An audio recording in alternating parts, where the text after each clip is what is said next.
Hello everyone and welcome back to the Fireside stream. I am your host, Remy McNeil, and joining me as always is the immortal Mollie Rhyme Master. Mollie, how are you doing today?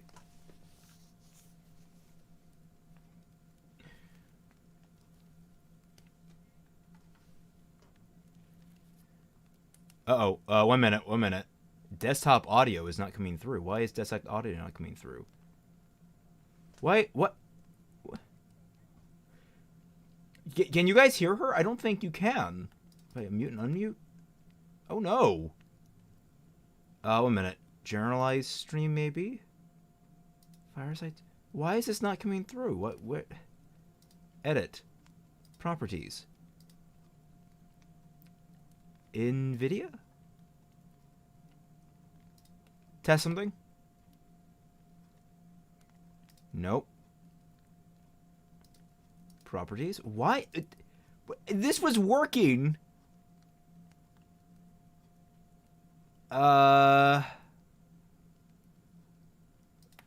This test? Test. Say again? Test. Alright, that's working now. I think. Can everyone hear Mollie now? Hey guys.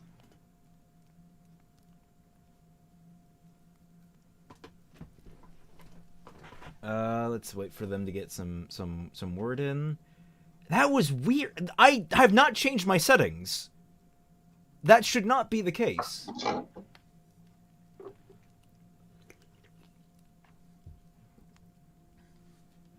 It is working. Excellent. Oh, sorry, I'm running a little bit behind. Like, one thing that's weird is I actually have the prompt up on screen. Allegedly. But according to this, I don't. Why don't I? Where is this thing? Are you going to watch the new Masters of the Universe show? Am I going to watch buff people fighting other buff people? Yes. I'll wait to hear if it's good or not. It's finally, that's what we've been waiting for. I like the She-Ra fans who are mad because they're like, well, clearly this doesn't get into the psychological narrative normalization, exclusionary, psychological, pathological trauma. So it's not going to be good. Unlike my show, which was very good and taught great morals. I still love She-Ra, but, like, they could have done with a little harder edge to, like, just the fighting could have been cooler. I was talking with Raymond, like, not in stream, and he was just like, well, I don't blame, how they handled Catra in season 5 because, they probably got shafted somehow. Like they got cut, the season got cut, or they that was the running fan theory until we learned later, apparently. Because then it says on the Wikipedia page, they confirmed they had all 5 seasons planned out from day 1. Which galls me. Like if that's the case, I don't know what to tell them because they're bad. They're bad writers. Their 5th season falls apart completely. Whoopsie. I feel betrayed because I stood up for them. I defended you. I defended you. I thought you had been shafted. I've heard so many horror stories of that. Did you assume that's what we would think? Oh, it hurts. It really does. Just like it hurts that I think I finally found the VTuber who's going to kidnap my soul. And I'm scared. I'm scared. I hate VTubers, but god damn it. All VTubers are the same. They are now this one, she has a good rig. That's the thing that got me. All VTubers are the same. VTuber fans be like, no, this one's really interesting. Instead of 3 pink strands in her hair, she actually has 4, and it's really revolutionary. No, my distinction is that her rig actually fucking works. Like, most VTubers, you see them, like, on stream, and, like, their facial expressions are, like, they're only kind of half there. This girl, whatever she is doing, the rig on her face and the whatever she's using to capture her facial expressions is, like, it's girl DM for anyone that's curious. I just saw one video of her, and then I watched a couple more, and yeah, her facial rig is just really friggin' on point. It is eerily good. Like, There has to be some next level gen tech there. I'm waiting for like the VTubers rig to have a glitch or something, and it just shows their camera, and it's like the fattest, like most slobbiest dude you've ever seen. Oh, I think that's happened before. I think that actually happened to a dude. Like it turned out one of the. I mean, I'm pretty convinced that every VTuber is just a man. I don't know. All guys pulling off all those voices. Voice modulation is pretty good. I don't know. I think I have a pretty good ear for voice modulation at this rate. But yeah, girl DM, she has impressed me. Especially since she did a video that was just great because she's a cat girl, and they're like, "Where are your human ears?" And she's like, "I don't have human ears. I am a cat. Do you go up to your cats and ask?" Wow. Guys, she's a cat girl too. No, I thought it was funny, particularly because so of different. Blake. Because of Blake. Oh yeah, she was the human ears. Yeah, it's like, do you go up to your cat and say, do you have your human ears? It's like, no, it is a cat. If you have human ears, you are a fake cat. And I'm like, fuck you, Blake. Sorry, I got a personal get out of that one. I'm sorry, every time I think of VTubers, I think of the people who are just like, no, Molly, this show is really like wholesome. You know, it's really wholesome. It's really good and wholesome and like super cute and very, very good and kawaii desu. And then I watch it and it's like awful. And it's just bad. VTubers are that in person form. And you're like, wow, this is the same slice of life I've watched 10 other times that's weirdly sexist. And the VTubers are just that, but in person. Anyway, I mean, it's not like I have time to dedicate to VTubers. That's why I'm just like, this one might catch me, and I'm mostly joking about that. I just think she has a really good rig. If I knew how to rig 3D models, I'd turn Tiny Weiss into a VTuber. That would be, you get sued. That's a risk I'm willing to take. Voice changes are pretty advanced. Look, with my complete lack of charisma and very rude sense of humor, I think I'd be great publicity for Rooster Teeth. I'd act just like season 1 Weiss, but without the racism. Isn't Wholesome Chungus 100? Yeah, dude, it's so wholesome. When that one girl bullied the other girl into wearing the maid outfit, that was really wholesome Chungus 100. I was like, oh, that's so cute. That's exactly how me and my girlfriends act. Oh, Lord. It's just like real lemons. I mean, like, oh, God, it just reminds me. You saw my meme about that visual novel that I started reading, right? Yeah. I don't know. So I started before we get into anything else. We got a little more time before we really dive into things. I got this visual novel on sale. It was heavily positively reviewed. Like, we're talking like 3 negative reviews in the whole batch out of hundreds. Called Lily Cole Rainbow Stage, and it's. I start the game. And they throw the entire cast at you in one scene!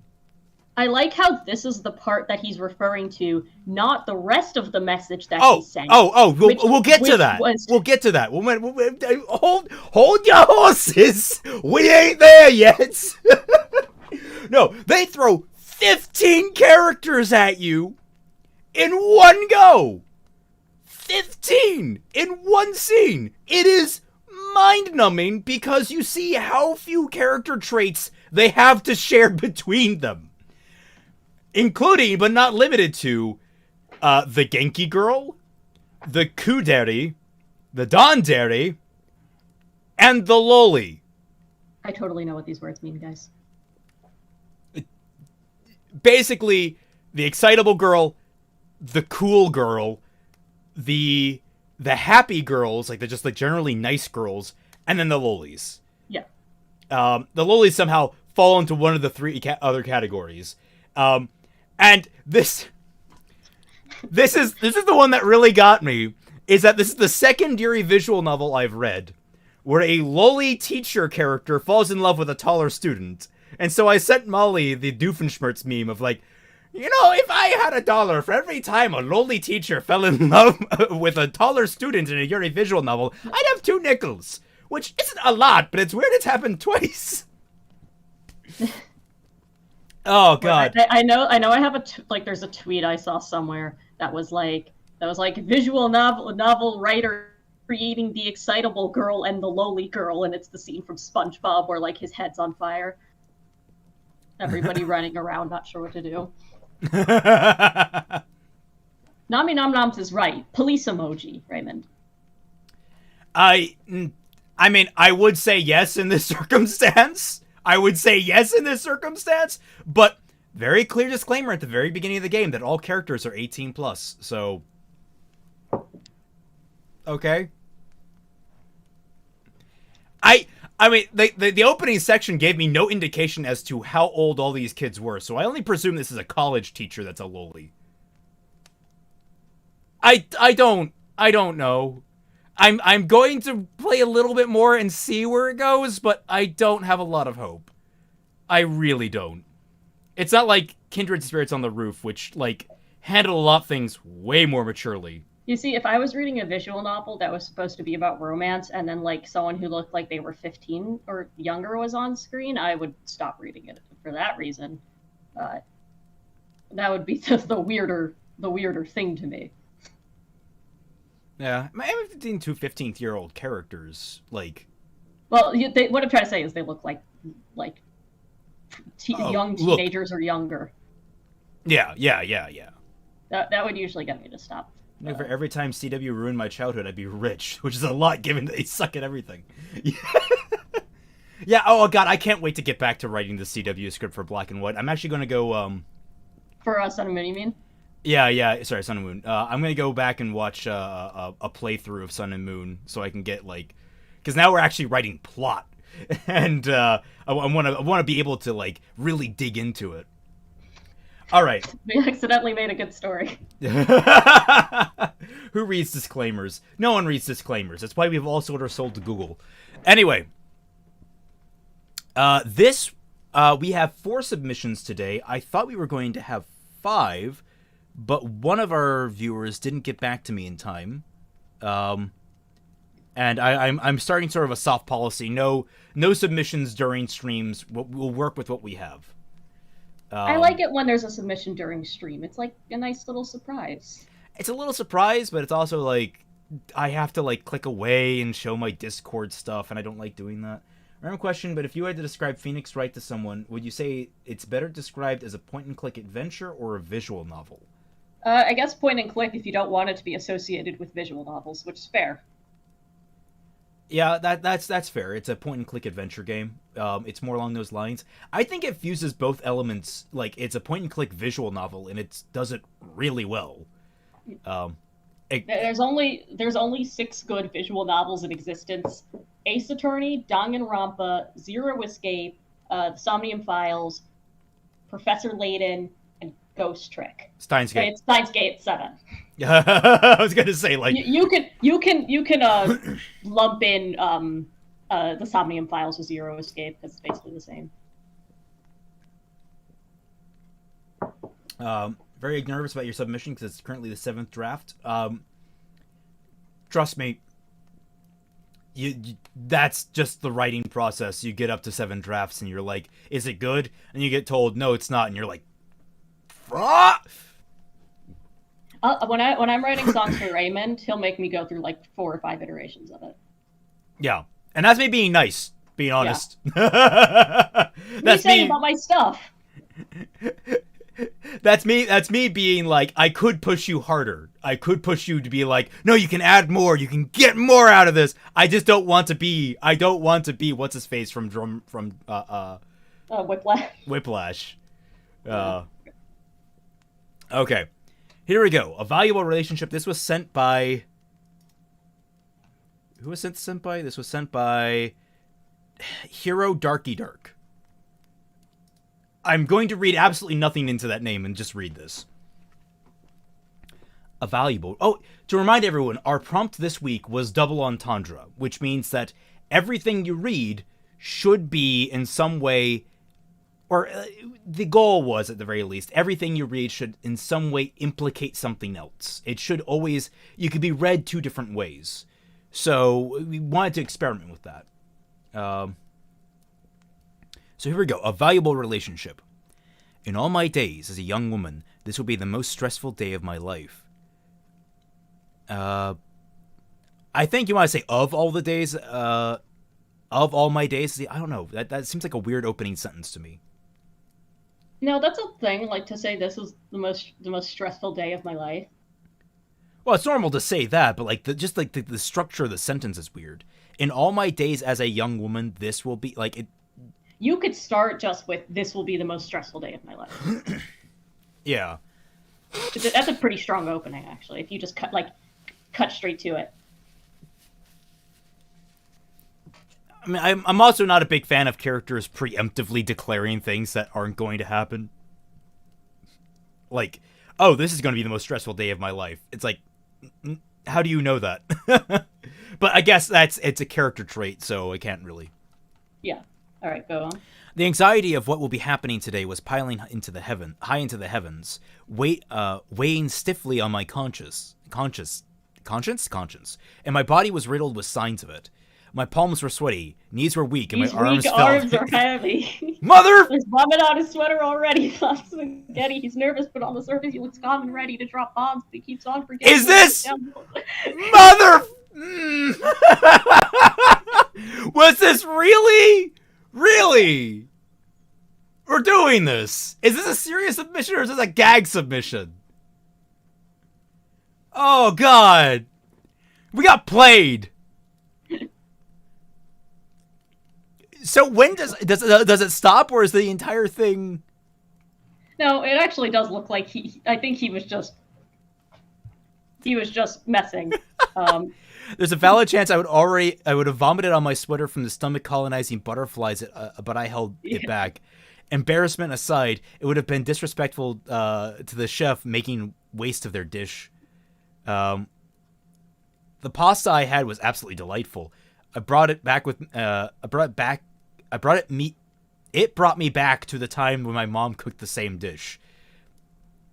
All right, your writing in future tense really annoys me. I don't like writing in future tense, I apparently discovered. The warm, fuzzy feeling I felt calmed my nerves, but on the surface, I was still nervous. I was going to meet with my dad and inform him of a secret I'd been keeping. I'm in a relationship with my bodyguard. This is very visual novel-y. Yeah. But let's see where this goes. Also, Yeah. nobody appreciated that I knew the first verse of "Lose Yourself" by heart.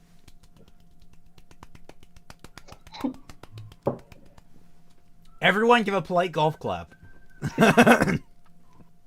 What we have is completely irregular, and that's what makes it feel so fantastical. All right, I hope this character isn't being treated as a wise sage of advice, because that's a really bad sign right there. Oh, what we have is is abnormal, and that's why it's special. It's like, lady, get help. But so far, I'm not saying like it's a criticism of the writing so far. I am Sophia G. Dutoit? How do you use Dutoit? How do you pronounce that? Let's go with Dutoit for now. Dutoit. I like that. Le Pokeball. I am Sophia G. Dutoit, daughter of a very wealthy businessman known for expensive deals. Even though I'm not... I like this Fire Emblem looking bitch. Yeah, I was gonna say she looks like a Lucina a little bit. I was gonna say she looks like Lilina from like Hector's daughter, because she has the book, but.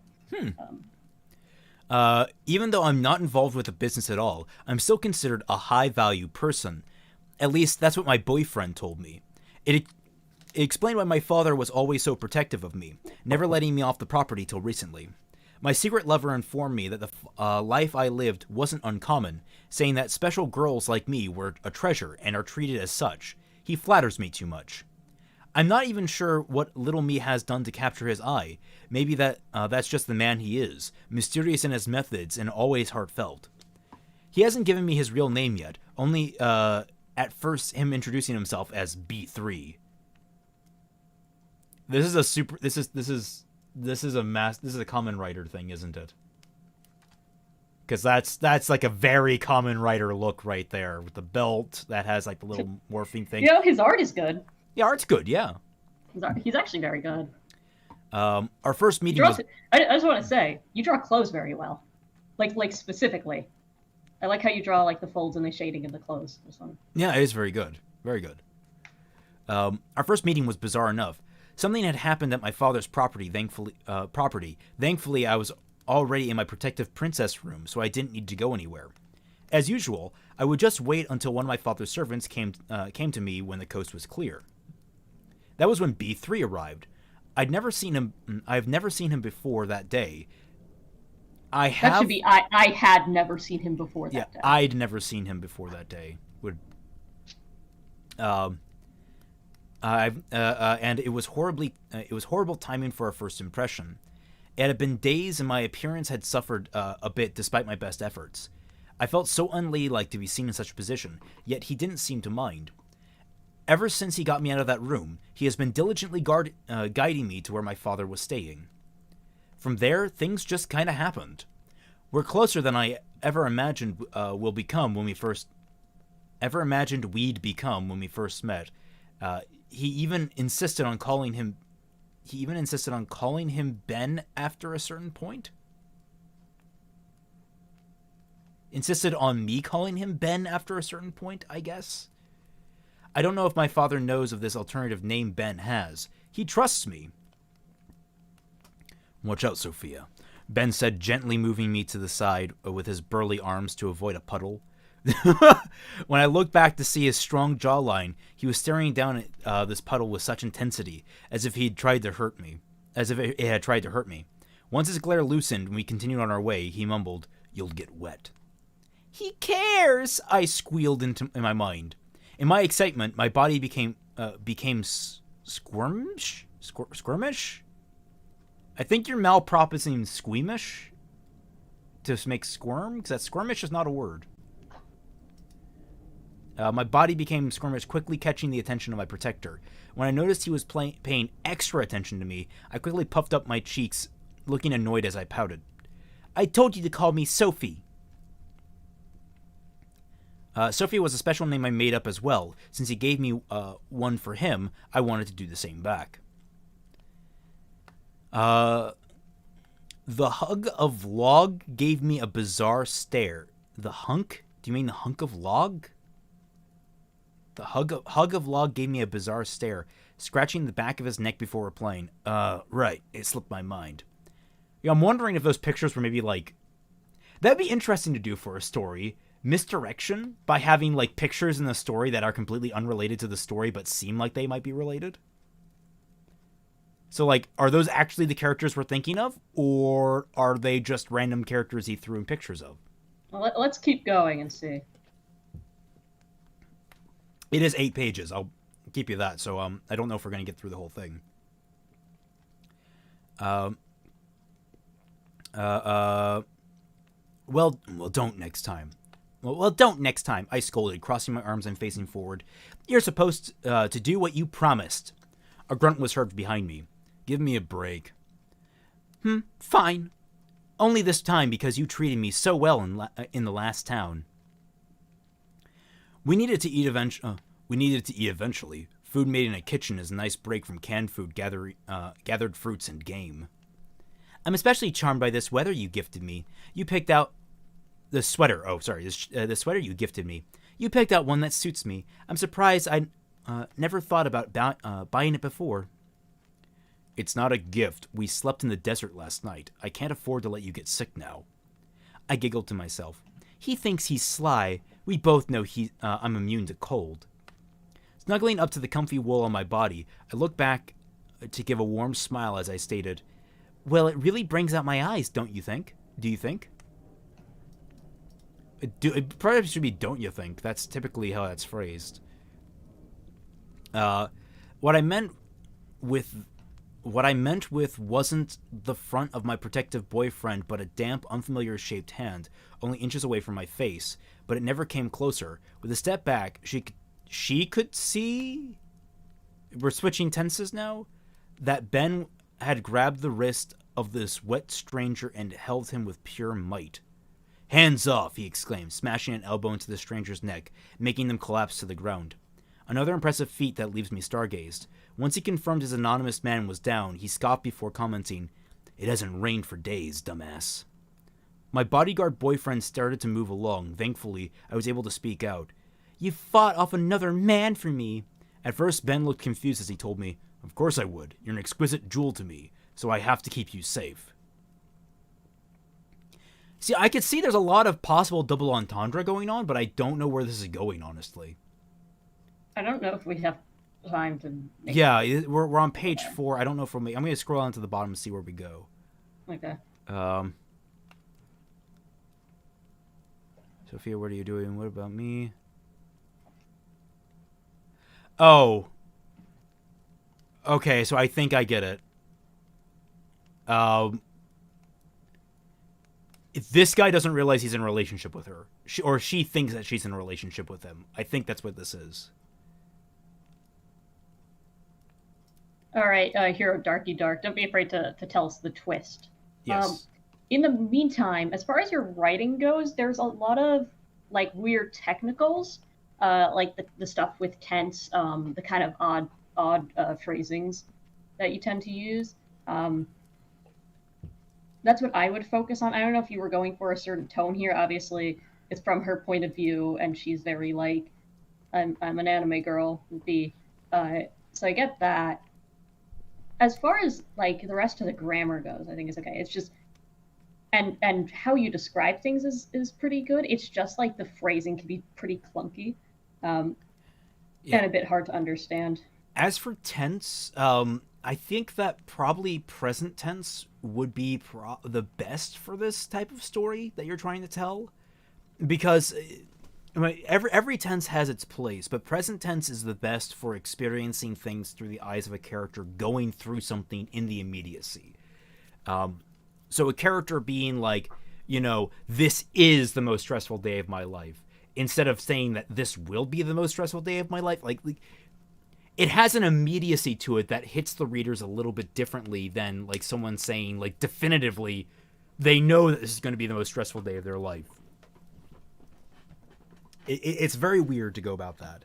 Yeah, basically the joke is that she's someone who kept locked up in a room because of her powers, so she misunderstood Ben being nice to her as him liking her and not just being her guide. Yep, that sounds about right. I started picking up on that. It started being like, oh, this guy doesn't seem very into it. In order to achieve that, I don't know, I feel like you could have a little more coded language from him. He seems very stoic, and that's part of the problem. That makes it kind of has that like cliche where it's like the stoic dude and the energetic girl, and the stoic dude doesn't understand the energetic girl or whatever. If you wanted to keep that more hidden, I would give him more of a personality. Yeah.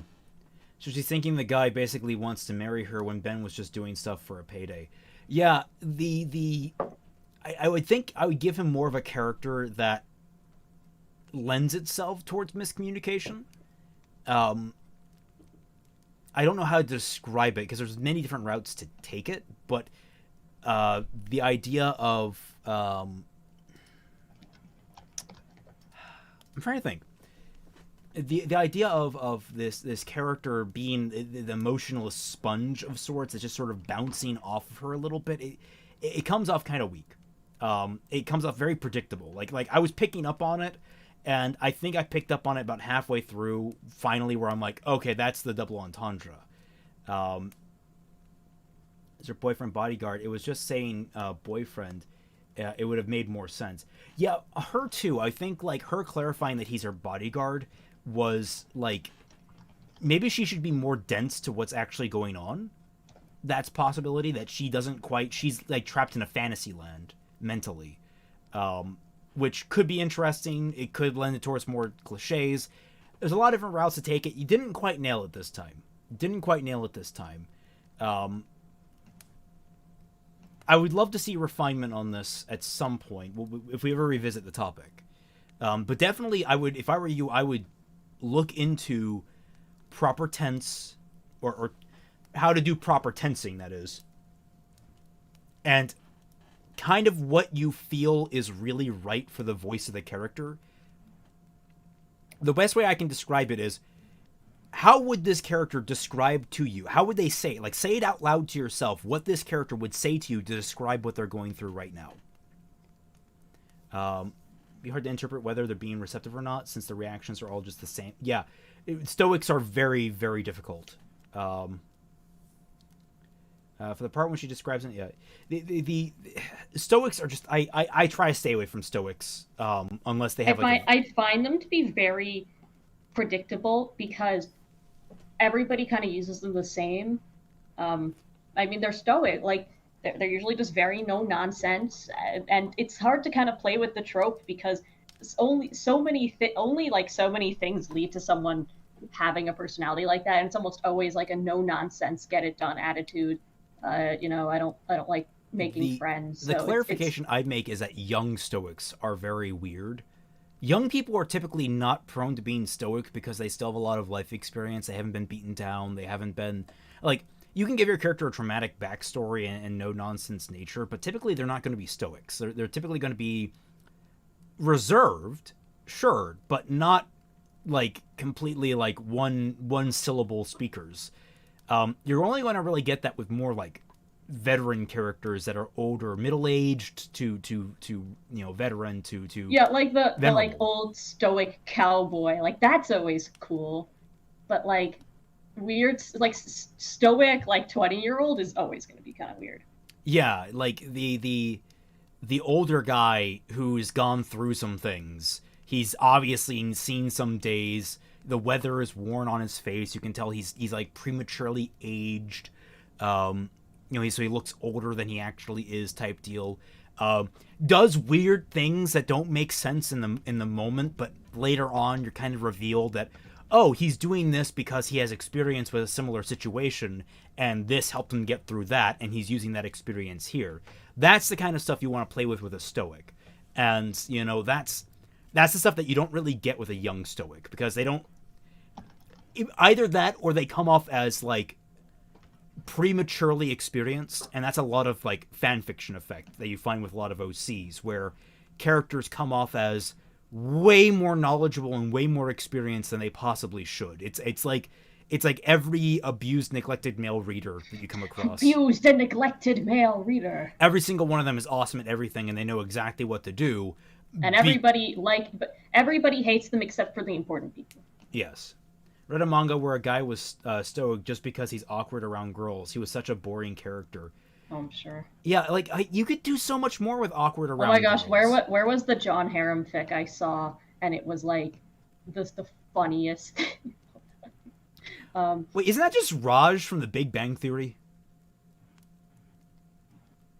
Just the man that literally couldn't talk about around women, so he just never talked around women. And then he learned to talk around women, and he stopped being interesting. Because that was his whole shtick. Man, I hate Big Bang Theory. Have I mentioned that? I hate Big Bang Theory because when I was like a teenager and that show was really big, I would talk to people and I'd have like all these random fun facts because I love, general knowledge and things like that. And they'd be like, oh my gosh, you know so much about things. Are you like, oh my gosh, have you watched Big Bang Theory? You're just like Sheldon. Ooh. I don't know which one bothered me more. That or when I'd be like, yeah, I like video game music and I like playing guitar. And they're like, oh my gosh, have you ever seen Scott Pilgrim? You would love... I actually think I think Big Bang Theory is worse. The Scott Pilgrim's a good movie. And Big Bang Theory is not a good TV show. Yeah, the thing is, like, God, I really hate that my parents liked Big Bang Theory. It's the most painful thing in the world because, like, like, I don't understand it. My dad is a nerd. He got me into Star Trek. And yet he laughs at Big Bang Theory because I don't know. It's the most cringe show in the They world. said the series that I know. Wow. Yeah. Raj was more extreme anxiety than it was stoicism. Yeah, I guess that's true. God,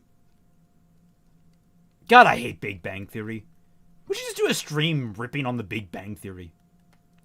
And how absolutely toxic the entire relationship between all the characters is.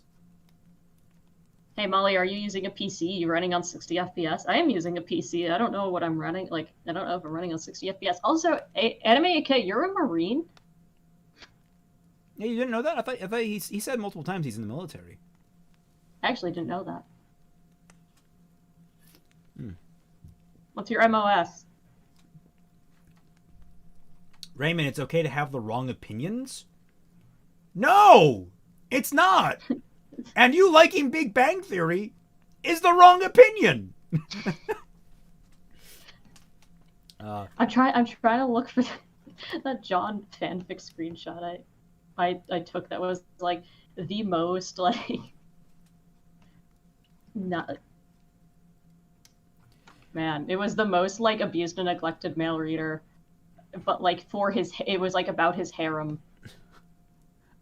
It was like a time travel harem. Hold on, before we move on to the next submission, I know we're getting too off topic, but this was the most wild, like, if I could summarize Ruby fanfics to anyone, as far as like what the worst ones look like, it was going to be this one. It was so like surreal. I think it was like a popular one because it was John. After CW Sun and Moon, you should do CW Big Bang Theory. No, like what would that even look like? Big Bang Theory.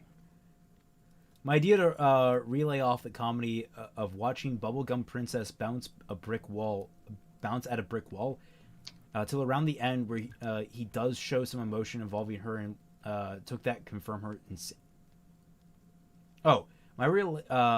My idea to relay off the comedy is watching Bubblegum Princess bounce off a brick till around the end where he doesn't. Okay, I'm not entirely sure what that's referring to. Probably Adventure Time, because it's Bubblegum Princess. You're thinking of Princess Bubblegum. Difference, yeah. I think. It might be different. I don't know. Ted Mosby versus Sheldon Cooper, which is the more obnoxious? Ted Mosby was from How I Met Your Mother, right? Am I thinking right? Who's Ted Mosby? He's 3381 food service specialist currently. Yeah, I read that. Oh. What the thing I'm looking for is like, it was about John.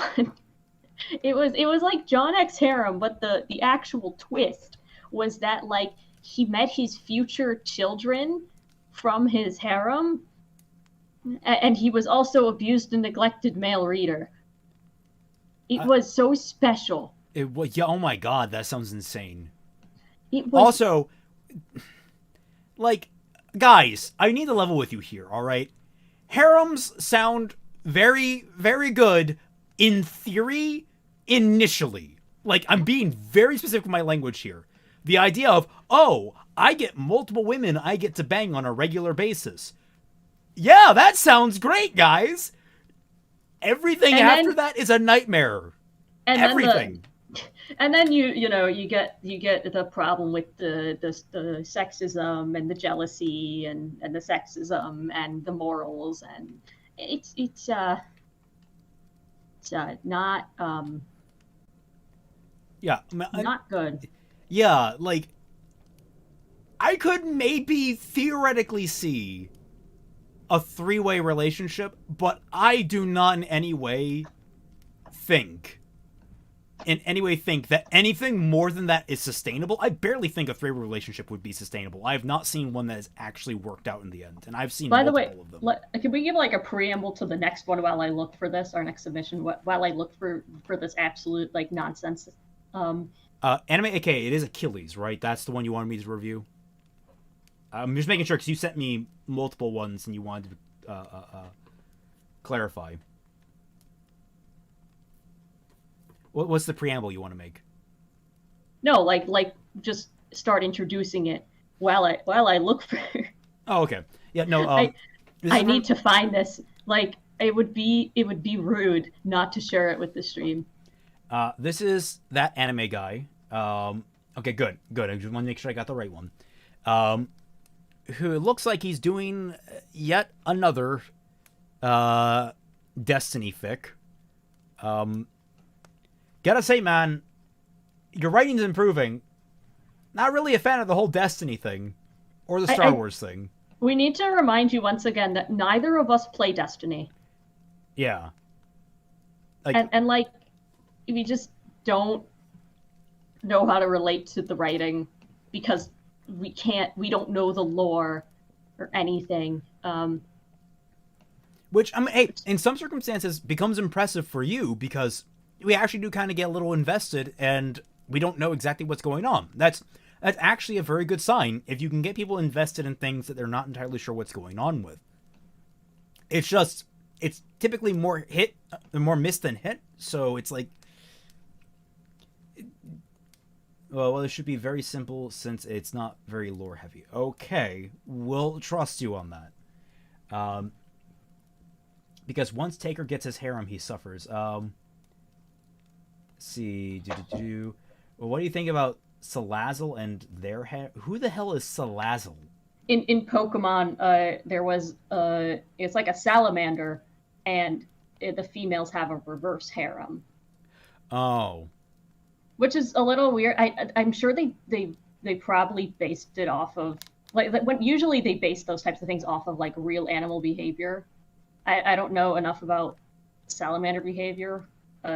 It's weird because harems are a weirdly male. The dynamic of harems confuses me because in nature, typically, like what you see with like monkeys and like is that the women, the females want to be, they want to try and get as many partners as possible to increase the chances of pregnancy. It depends on the animal. I don't really want to get into it right now, though. Okay, I'm just like harems, in reality, like for human nature, confuse me in some ways. Like it kind of makes sense, but also, or hopefully, it won't be too obtuse for the likes. So it was me. What's up with the harem? Yeah. Anyway, why can't we have one wholesome man and one wholesome? Yeah, whatever happened to wholesome relationships? Not like your OC and Neo. I mean, you can have that. That's not my wholesome relationship for Neo. Yeah, that's hell you're walking into. Remy McNeil warning hentai MC. Yeah, that's hell you're walking into. Okay, here we go. I can't forgive what the old houses did to us. I can't forgive what the old houses did to us. But these are not the old houses. They are dead. What do we gain from more needless death? This. Lashing out against defenseless people is an act of cowardice. Conversation between Saint 14 and the Guardian. Sarix walked away from the ramen shop, feeling rather hopeful with a skip in his step as people gave uncomfortable yet sincere smiles. Yet he did not notice other. Say there's a couple of commas. Your comma game still not very strong here. Feeling rather hopeful, comma, with a skip in his step as people gave uncomfortable yet sincere smiles. Yet, he did not notice others giving odd stares, and even more murderous glares coming from those that were slowly starting to follow him. Hatred buried deep from centuries of fighting filled the crowd's eyes. Yet, using yet again, yet, Sarix did not notice the change of atmosphere as he walked back to the Elinsky Quarter. Try not to use the same way to start a sentence 2 sentences in a row unless you're trying to do something poetic about it. Yeah. Also, yet and but in the same sentence? No. Just cut straight to, no one stopped him or laid a hand on him. And I would, if you really want to be kind of artsy-fartsy with it, yet. Period. Yet. Kind of gives a nice punctuation to that. It gives that like emotion to the narrative.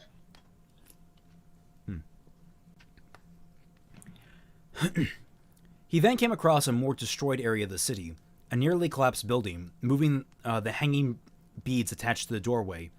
No, you want this to be a new sentence. Moving the hanging beads attached to the doorway, he came to see Narmask.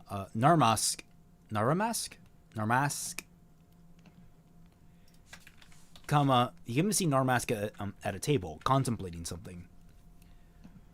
Narmask, what's the matter with our empty weaver? He spoke in Alinsky. Did you see that exo that walked out of my shop? He asked. Yes, I did, in fact. But what does that have to do with anything? She remembers Akilux. This raises an eyebrow, but also let out a growl at the same time. I think you just want to go with, like, this raises an eyebrow. He growled. Just much punchier, and it's way less confusing, because eyebrows don't growl. Just saying. Yeah, remember when you're having these, like, long sentences, remember what the subject of the sentence is. Yeah. So what of that butcher? He's been dead a long time, Narmask. Don't concern yourself with such old tales. Comma. A knock at the concrete frame stopped their conversation, and Narmask's train of thought. That's actually... I don't know if you need the comma there. It's optional. Yeah. Come in. Daisy, a half-breed human and awoken girl, walked into the fabric shop with an old Titan mark on her side. A sash that both Alinsky had seen many times when they were both in different houses before becoming refugees in the House of Light. Okay, I'm gonna pause for a moment here. When you said that there's not too much lore, this is too much lore. Like, it's almost... It's not quite enough to take me out of it, but it's definitely annoying me as I'm reading it. It's like there's too much going on for me not to get the references that are going on. Like, what the hell is an Awoken? What the hell is an Alinsky? What the hell is a Narama? Who the hell is Naramask? Like okay, the people, knowing who people are is different, but you're referencing things like the House of Light. You're referencing these very specific references. So it's like that's kind of grating on me as I'm reading, because I'm like, I don't know reference here. No, I'm telling you, you almost had the balance. You just gotta peel it back a little bit more, because like there's a lot here that's unexplained for the uninitiated. And that's a big struggle with a lot of fan fiction. A lot of fan fiction really struggles to escape the hold of its core series, where they feel the need, they don't feel the need to re-explain what characters look like or how characters might differ, honestly. Like, it's sort of like this wave where like you have writers that want to over-explain how the characters look. That's usually the very first one. It's like they basically rewrite a character from the ground up to re-describe them into like what they want. Like, let's Nightfire. Let's give an example. Nightfire. A bad fanfiction writer would describe her as she's written in the new comic book, I Am Not Starfire. Meanwhile, a more seasoned writer would just assume that you were referring to the traditional Nightfire that looks relatively attractive. And then a even more seasoned writer wouldn't make that assumption and actually describe her as she is, so you have a very clear mental image of who she is in this version of the story. I figure that the Awoke are a race of people, but that doesn't tell me anything about them. Like, what do they look like? We don't know the significance of what it means to be half awoke and half awakened. Or half awoke and half awake, half person and half awakened. Yeah. Half person, half woke. You can't be person Half and be person, woke. half woke. You go woke, you're not human anymore. But yeah, I vaguely recall that Awoken have sort of like this pale skin, this kind of like, so you instead a half breed, a human Awoken girl with, and like you describe like that sentence is fine. That descriptive sentence is fine. It's a little telly, but you can have it. And then you would describe what she looked like that denotes what a half awakened person looks like. I'm a half spleenin myself. Half a spleenin? What? Does this I Am Not Starfire 1 go by Nightfire in that one? Is it Nightfire? I can't remember what her her name is. It's been a while since I've familiarized myself with Titan's lore. Anyway, that's getting way off track. Her cape moved with her legs as she placed the old cloth on Narmask's table. She took off her hunter helmet, Sneed fire. letting down like her white and it. purple hair a little, stopping at her shoulders. You see white and purple hair? Okay, we're getting bits. A smile appeared, but it's like not very distinct. Like that's not like very special to the Awoken thing. A smile appeared on her lips and a small red hue on her cheeks. She was clearly drinking again. Hey, Naramask, I was wondering if you could mend this into a cloak for me. It's my grandfather left it for me, and found it in a trunk from my old home. Oh, I'm terribly sorry for my brother and I taking your old house. Sarek spoke up. His head was down in shame. Daisy's smile never wavered, though. It's okay, Sarek. You didn't know, but hey, better you guys than someone else. I have no idea what voices I'm giving these people. Sarek's head lifted a little and nodded. I can do it, but it will take time, as I have yet to ever handle field weave. By any chance, do you have any thread in this style? Narmask replies. She nods and transmats some extra fabric and thread onto the table with the help of her grandfather's ghost. Thanks again, Narmask. And, hey, Sarix, can you come with me for a second? I want to talk to you a bit. Sarix nods as Narmask smiles. And at least tries. His stubby with sharp teeth make him a little off. As a half-breed and Alinsky step out, Daisy looks around cautiously. He sees it in the way her head moves as she places her helmet back on. All right, so here's another thing that's cropping up, and like this is a you're growing. This is a good thing. You're describing how people are behaving, but you're also telling us how they're behaving. You can cut out the telling us part. You don't have to say, oh, they're being cautious. You can tell it through their body language. Think in terms of show, don't tell. I am glad he's starting to do more with trying to get the emotions in, like he's taking that advice to heart. It's just there's better ways to do it. You know, it's all just a learning process. Yeah, you're growing. Like again, this is you're it's steps forward. You're taking steps forward. They're smaller steps, but you're taking them, and it's appreciated. So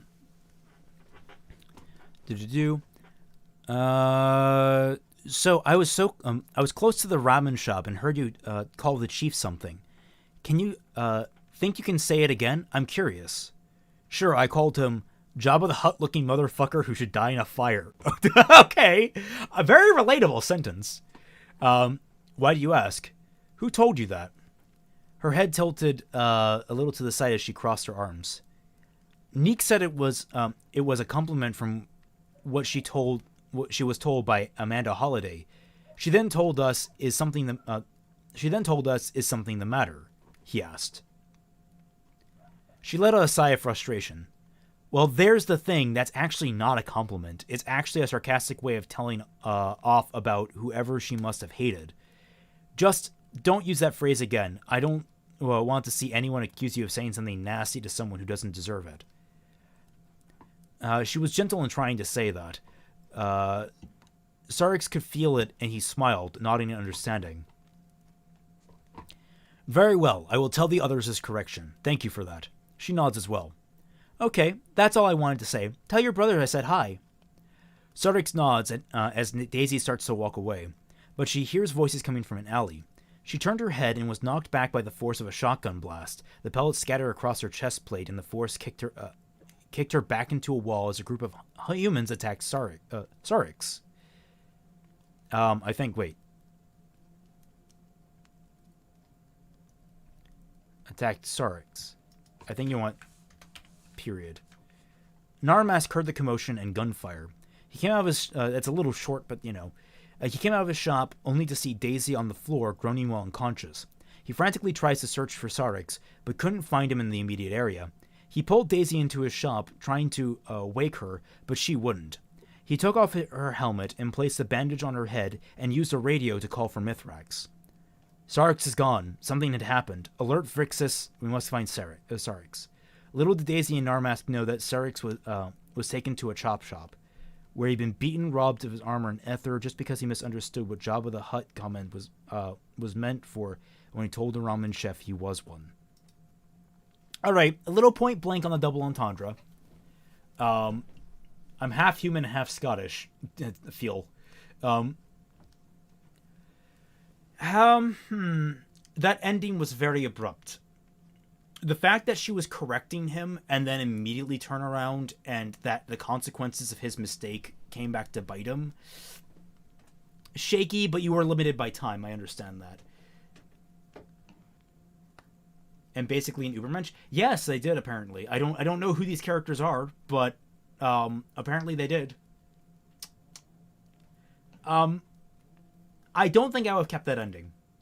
I think I would have actually just left it as a very nice, simple scene of a character being corrected by a friend. Yeah, it's just so... like you said, it's right on the nose.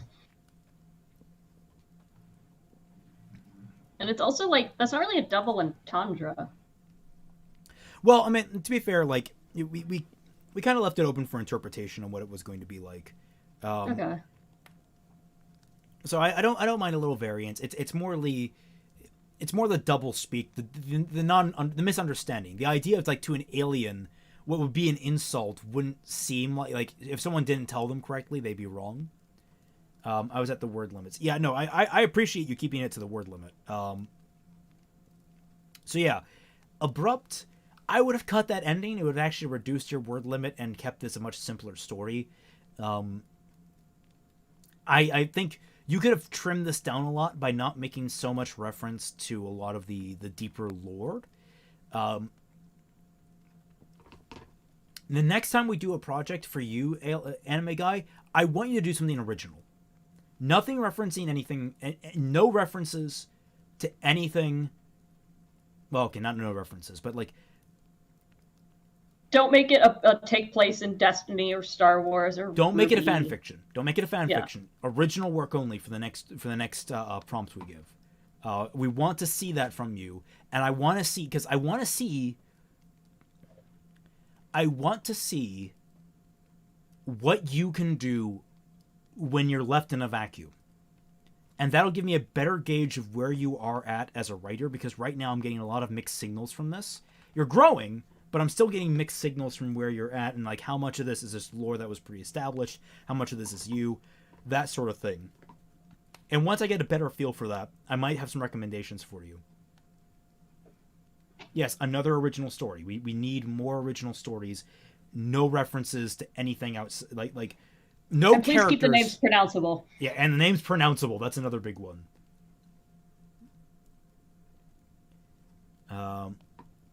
See, nobody knows the lore. You could have had pink bunny aliens, and we wouldn't have known the difference. Yeah, exactly.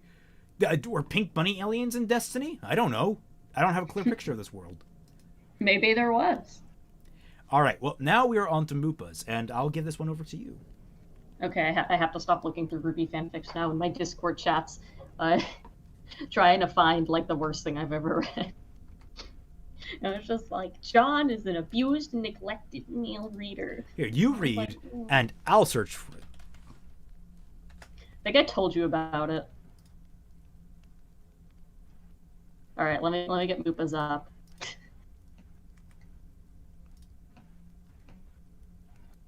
Abused and neglected male reader. Okay. Short and sweet as always. Moopa's the only one who stayed. Like, Moopa and Frontier, I think, are the only ones who actually stay within the limit, which we appreciate.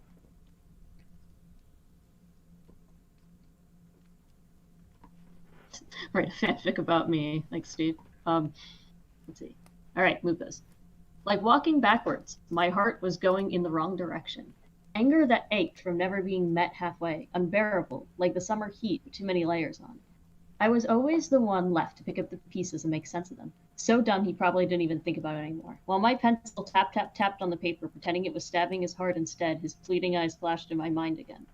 Disgustingly casual about everything, never caring about anyone else around him.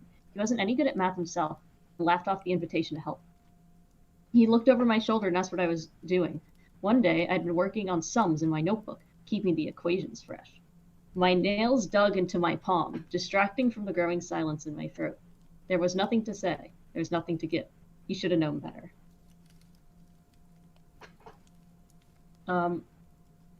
Jaw tensed, while his brow drew together and his eyes pleaded for an explanation.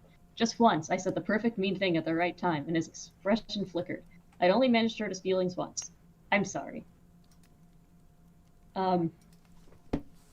He'd never push or be the one to start something. He was too cowardly. There were days when we were quiet and all was peaceful in the house. Sometimes it didn't even seem worth the effort. That bastard knew he'd always win, as long as he didn't give me the reactions I wanted. Anything to make him angry, anything to hurt. Leaving his books a disorganized mess, every page dog-eared, hiding his shampoos and soaps, breaking his remote.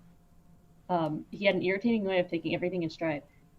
It was never enough to satisfy, tit for tat, anything to get a little revenge and then some. I know. I hate you. It was easy to blame him for everything. He did ruin my life, and he knew it. Every day I told him the same way with that empty smile. I know. I hate you. Did you figure out the trick? I think Moopa gave me a hint. Well, she said that the first line is the fic is the hint. And I got it immediately. Oh yeah. It's written backwards. It's written backwards. That's cool. So backwards it read, I hate you. I know. It was easy to blame him for, well, do you read it sentence by sentence backwards or paragraph by paragraph backwards? How does this normally work with a story? Because I know poems are different. Moopa, is it sentence by sentence or is it paragraph by paragraph? Everyone stare awkwardly at the chat until Moopa responds. Oh, she's only just now hearing that we know the twist. Okay. Catch up. Come on. Ah! Yeah. Yeah. This stream will now just be made of incomprehensible noises. Seal noises. If they're seal noises. Sentence by sentence. Okay, so. I hate you. I know.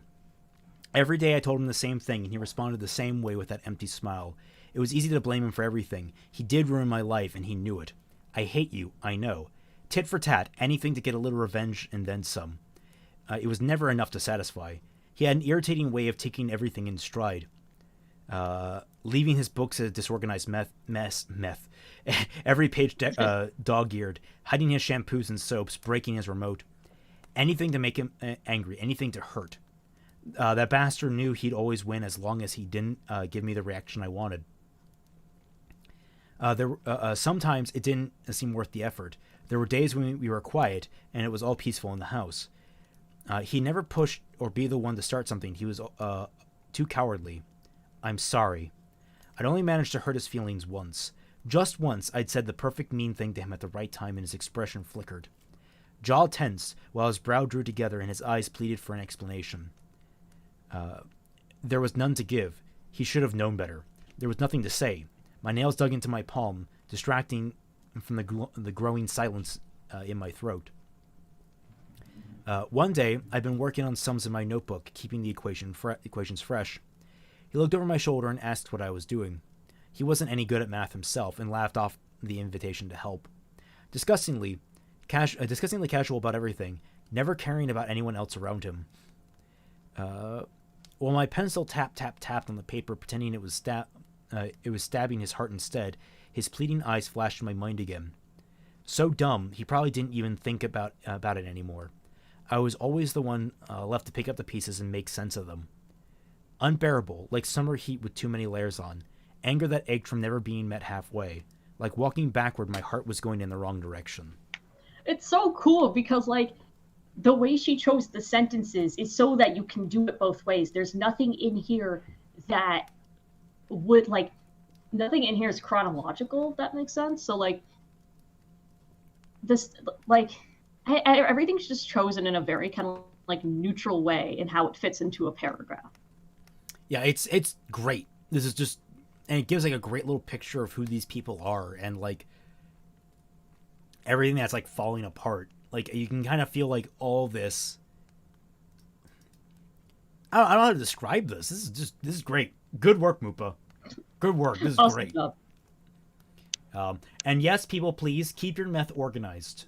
You should never have disorganized meth. It's a terrible thing.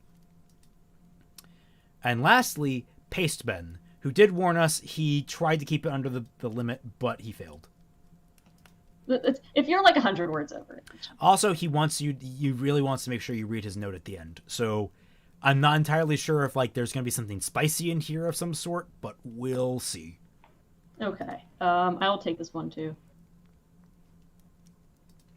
Oh, before we do, was it Save the Light, Prevent the Fall? Was that the one you were thinking of, or is that not it? I don't know. Send me the link. It only has 3 chapters. Did it have more than 3 chapters? I don't remember. Send me the link. Good.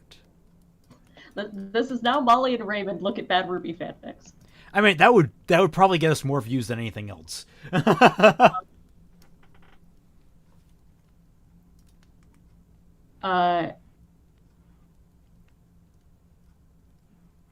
trying to remember.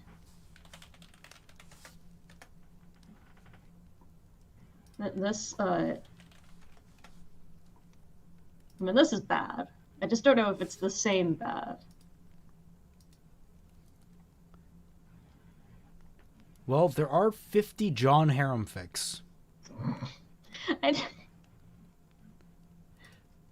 We can start. It was Summer Rose in the harem. I don't. Do you think I remember this part? Was Neapolitan in the harem? I don't know. I'm trying to like whittle down our options. I wish I like had the screenshots on hand. Oh,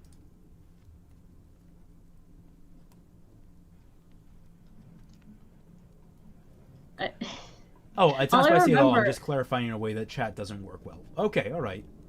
All I remember is one part where it's just like, how could John, just an average dude and a crime victim, could do this? How could he be the chosen one? Like something like that. See, the problem with a lot of these types of bad fan fictions, they don't usually tag the worst things that you want to search for. Like, Mary Sue. Not Summer in a John Harem fic. Yeah, no, there's a lot more than just Summer in it. I don't even know how that dynamic would work. It's always like the weirdest things too. It's oh man. Stuff I can't say on stream. It's stuff Raymond could definitely say on stream. I wouldn't. What? Why can't you say them? Like, because it's like if you're gonna demonetize it, you demonetize it yourself.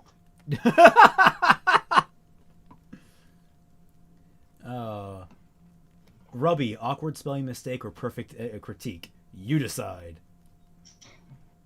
Rubby. All right. Well, you ready to get on with Pasteben? I'm gonna look through one more thing, and then yes.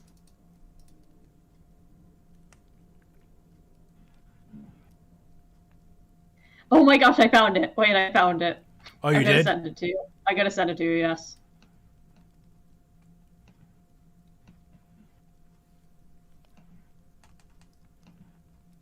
Before we start, I'm just gonna read you guys the summary. Wai Schnee was so confident that John was only after her for her money and name. So what happens when she finds the knight crying into his partner's shoulder after a rather brutal rejection? What happens when Weiss is brutally confronted with the realization that the boy she rejected really cares for him? Wait. Well, that's wrong. That's wrong. In the like just straight off the bat, she used the wrong pronoun, or he used the wrong pronoun, whatever. Um, how will she react when she learns that John's feelings have cascaded into having feelings for many different women? How will she respond when a crazy god starts bringing back John's future children? Wait, what? Join John Ark, an autistic man and recovering assault victim who struggles to navigate his way through the complicated world of a polyamorous relationship, all while getting to know his kids from the future. 284,000 words. 11,823 hits. Yeah, how many hits do you guys' fan fictions have? Because mine have like 100. This guy has 12,000 hits. I'm gonna go to my most popular fanfics and just see. Sort by hits. My most popular fanfic has 3,700 views. Yep. So this guy, you ever just like have a little existential crisis going through AO3? Sorry, I just had a little bit of a moment where I looked down and my second most popular one was literally, it was a hentai gag I wrote as a joke for someone. Like, someone just said, I want to see this specific phrase used, and I'm like, I was just in the mood where I'm like, you know what? I'm gonna fucking write that. All right, let's do this. So I wrote that. The guy was pleased with it. I'm like, all right, great. It made someone's face happy. It's my second most popular fanfic. All right, let's read Ben's prompt, and then we can get to this because we will have the extra time. Yeah. Yeah, everyone start inviting your friends in. We're going to be doing Bad Ruby fanfiction hour. Not hour, but like a couple of minutes. We'll see. Yeah. Yeah, we're going to talk a bit about what this prompt was really testing you guys for, and then we will get into whatever the hell this is. Okay. I know a place where the music's not too loud, the temperature's cool, the drinks are cheap, and the furniture is super comfortable. Everything's just right. The furniture? It's more important than you think. Sounds good. So, is the warehouse a club, or is there a secret basement level?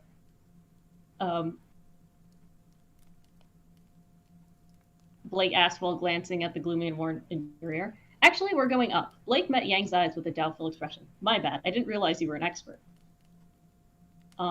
Yang had found the fastest way through this part was to act exasperated, but not lay it on too thick. Blake glanced away from Yang's focused eyes. Sorry, lead the way. Yang ascended the remaining flights with a spring in her step and a cocky grin on her face. Blake scanned the rooftop again as Yang shuffled about out of sight. There were metal housings for ventilation systems and a dozen or so metal poles that were probably antennas, though some of them seemed to be weirdly twisted. There were no signs of a party or anything that Yang had promised. I don't get it. You said, check out this view, Yang exclaimed as she walked past Blake with a duffel bag. The airflow created by the nearby buildings means there's always a nice breeze that comes in from the forest outside the city. Nice, clean, cool air, so the temperature is always good.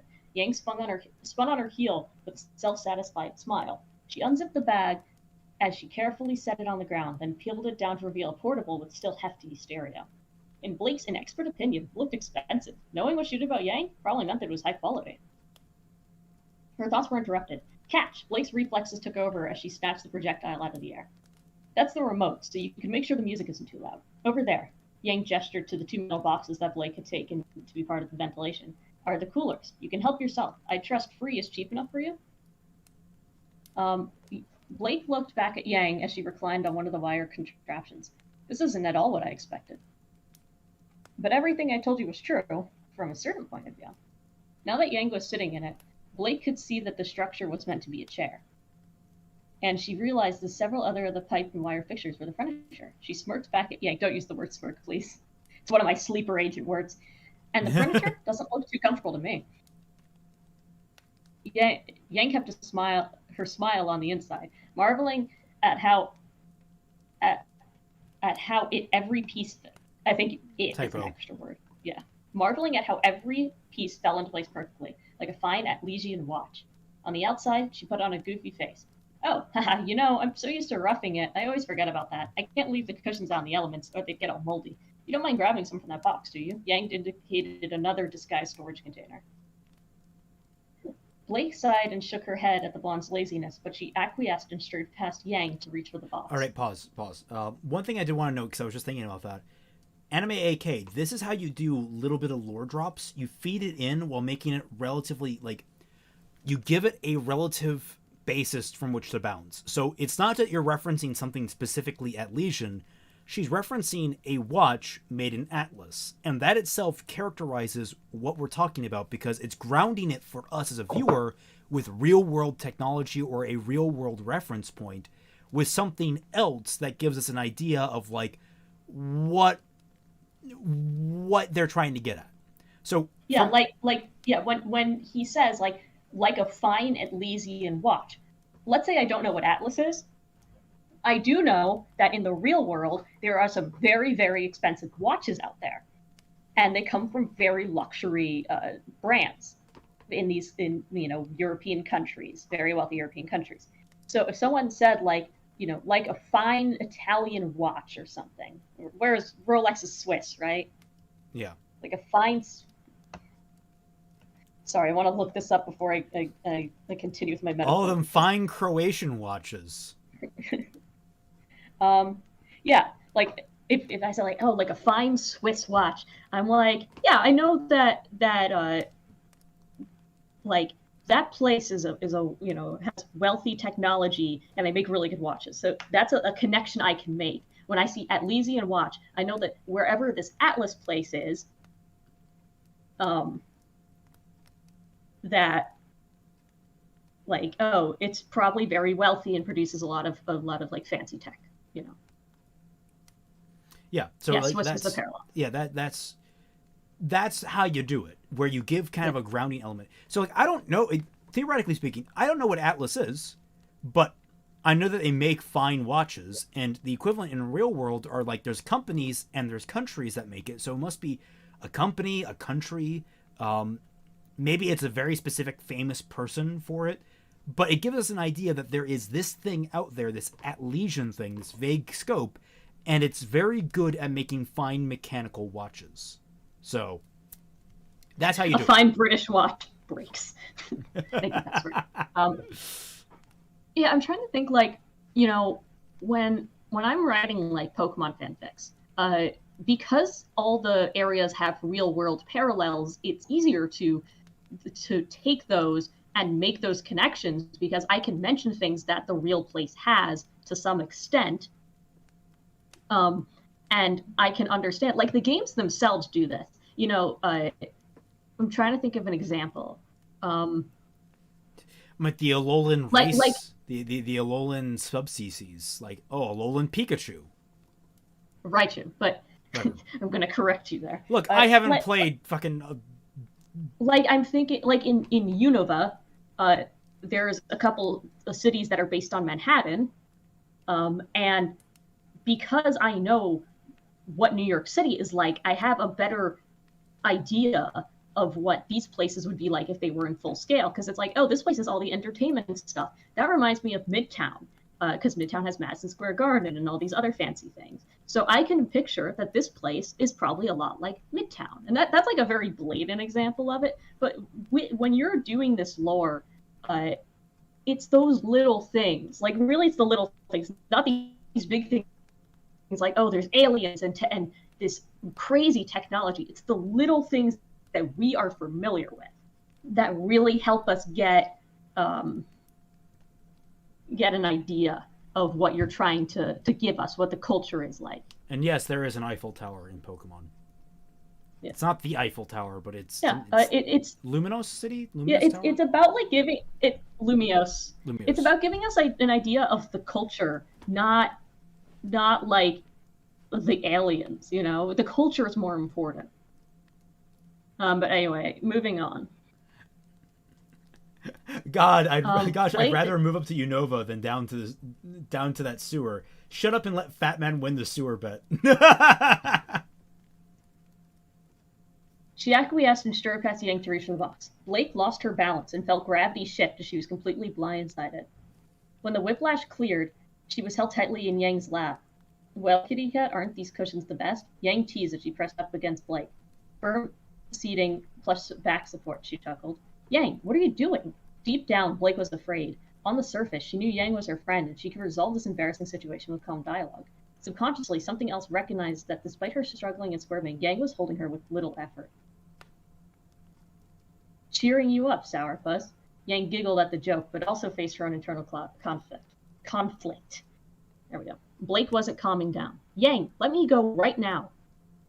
Yang complied, and Blake was backed up against the knee-high wall at the edge of the rooftop before either girl had time to think. What is going on? Whoa, calm down. Until now, this has been a foolproof method of cheering girls up. And in your method, is there a part where they ask you if they are... Blake stammered and stumbled that way? Oh, wow, that's embarrassing. I feel bad for not checking with you, but I don't think I've ever met anyone committed to one kind of relationship at this age. The increased ability to find romance is like some kind of adaptation against the grim or something. Blake's face cycled through emotions rapidly. Sorry, I just found that amusing, because that's that's the explanation that Unicorn of War gave for why everyone was gay at Beacon. What? Oh, did you not know that? In his rewrite. What? In his rewrite, because hunters are so expendable, they have a very laissez-faire treatment to the nature of sex and relationships. That's why everyone is like so openly gay in his rewrite. Which has a weird kind of sense to it, but also is like very, very obvious pandering to his sensibilities. But I found it just kind of amusing. Remember when Unicorn of War's boyfriend tried to cancel him for like very basic relationship drama? That was funny. Anyway. If you're wondering, his rewrites are no longer up on YouTube. They're unlisted. Blake? Wait, hold on. Blake's face cycled through emotions rapidly, and Yang struggled to keep up. Mere surprise, full shock, deep sadness, and a blank, dejected stare as she slumped against the roof wall. Blake? Blake, I'm so sorry. Please don't be mad. I didn't mean to hurt you, Yang pleaded. She barely registered how off-script she had gone. It's not... Blake sniffed and tried to keep from bawling. It's not you, Yang. She's right. She's right about too many things. In any other situation, Yang would have understood. Off her game, she'd only ask, who are you talking about? Weiss. That bitch is right. We're incompatible. That's not true. The Faunas have been exiling and suppressing deviants for centuries, Yang. Centuries. How could a culture like that ever live side by side with humans? But the suffering. What about the grim? Blake's tone was lifeless. They're exceedingly rare, Yang. Fauna society revolves around breeding and bloodlines. Those who don't add to our strength are eliminated and their weakness goes with them. I never thought about it. I never had to think about it. Blake, wait, if your culture is so repressed, how did you even know for sure? I'm from one of the purest bloodlines of all, Yang. Panthers, tigers, lions. It's why my father led the White Fang and why his successor is a tiger. That's status in fauna society. It's why every fox is guaranteed political influence. Crocodiles, wolves, eagles too. How can I ever deviate from fauna society when I'm a concentrated product of it? Snap out of it. Yang knelt down, gripped Yang by the shoulders, and forced eye contact. The whole point of huntsmen is to change the course of civilization. Yang retreated the pipe and wire couch after retrieving a large cushion from storage. Looking at Blake, she couldn't help but think how disappointed her father would be. Blake? Silence. Blake, you look like a mess. Let me clean you up and brush your hair. Blake just glared at her. It's the rules, Blake. The rules? According to who? According to my dad. Your dad? Should I do like the? I feel like I should have been doing like the. Your dad taught you this stuff, like however Aaron used to voice Blake. Your dad taught you these things? Taught you this stuff? Well, not directly. It's in his book about the overlap between combat and romance. Your fists are for beating up bad guys and saving lives. Your hands are for holding maidens and healing hearts. That, Blake sighed as she stopped, explains a lot. I don't think I can only do Ilya. What are you doing? I can't actually do this. Blake sat quietly as Yang delicately cleaned her face. She turned away so Yang could begin brushing. While Blake was no slob, she only brushed her hair when it was necessary. I think it should be that was no way. That was no Or there was no way to get out of this without the brush catching and yanking her hair. Not for the first time, she lamented Aura's inability to cancel out pain. However, her fears were for nothing. An hour passed, and Blake never felt even a hint of Yank's strength as the brush flowed through her hair like water. Occasionally, the spokes massaged her scalp, and Blake began to think being a pampered maiden might not be so bad. Blake, there's one thing I have to do. More rules, Yang. Blake was now happily curled on the couch, head in Yang's lap. Maybe. He wrote that when the technique fails on you, the last thing you do is put everything you got into the biggest haymaker you could land. That doesn't sound like romantic advice. Like I said, the book is about crossover. Hold on. I love that Ben's lamenting, oh man, I cut too much, and we're like, I'm really engrossed by this actually. Yeah, you did lose. I think you did lose a little bit of flow in places.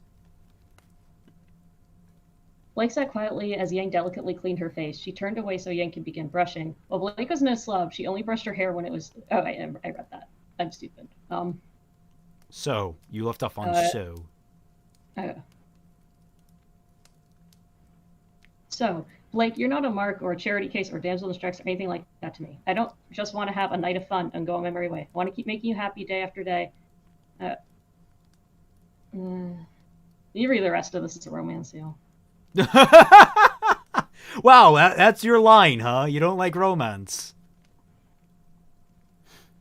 I know it's well written. I just don't want to be the one to read it. Well, remember, it's double entendre. So, I mean, I'm wondering if, like, there's a double... Man, have we already hit the point where the double entendre is coming to... We'll see, we'll see. I know, it's... You don't have to... Ah, shit. Blake felt a single drop on her cheek and sat up. Yang took a deep breath and pushed through. I really like you, and I just want to ask you to give me the chance. Now who's a mess, Blake stalled as she dabbed Yang's cheeks to clear her tears. Blake realized she didn't really have a frame of reference for this. Inspired by Yang's honesty, Blake returned the favor. Yang, I like you, but I don't know if I love you or if I can love you. Fauna society is built on arranged marriages and breeding cycles. Romance is just a lucky coincidence. I don't know anything about it. You do not know, you say. You do not know, you say. Try it. Try it, and you may. What? Sorry, it's from a story I used to read to Ruby. Blake gave Yang a quick peck on the cheek. I'll try. Come on, Lady Killer. We need to get back before curfew. On the way down the stairwell, Yang suddenly started chuckling. Blake tried to contain her curiosity, but after about 14 steps, she cracked. What's so funny? The book I mentioned reading to Ruby, I just remembered it was that it was banned. See, it's about trying new things, and one rhyme has a fox. People thought it was pro-faunist propaganda. Ha! Fox. That's rich. Oh, why? Well, it's complicated. Really complicated. Should be interesting. Yang remarked as she closed the warehouse door behind her.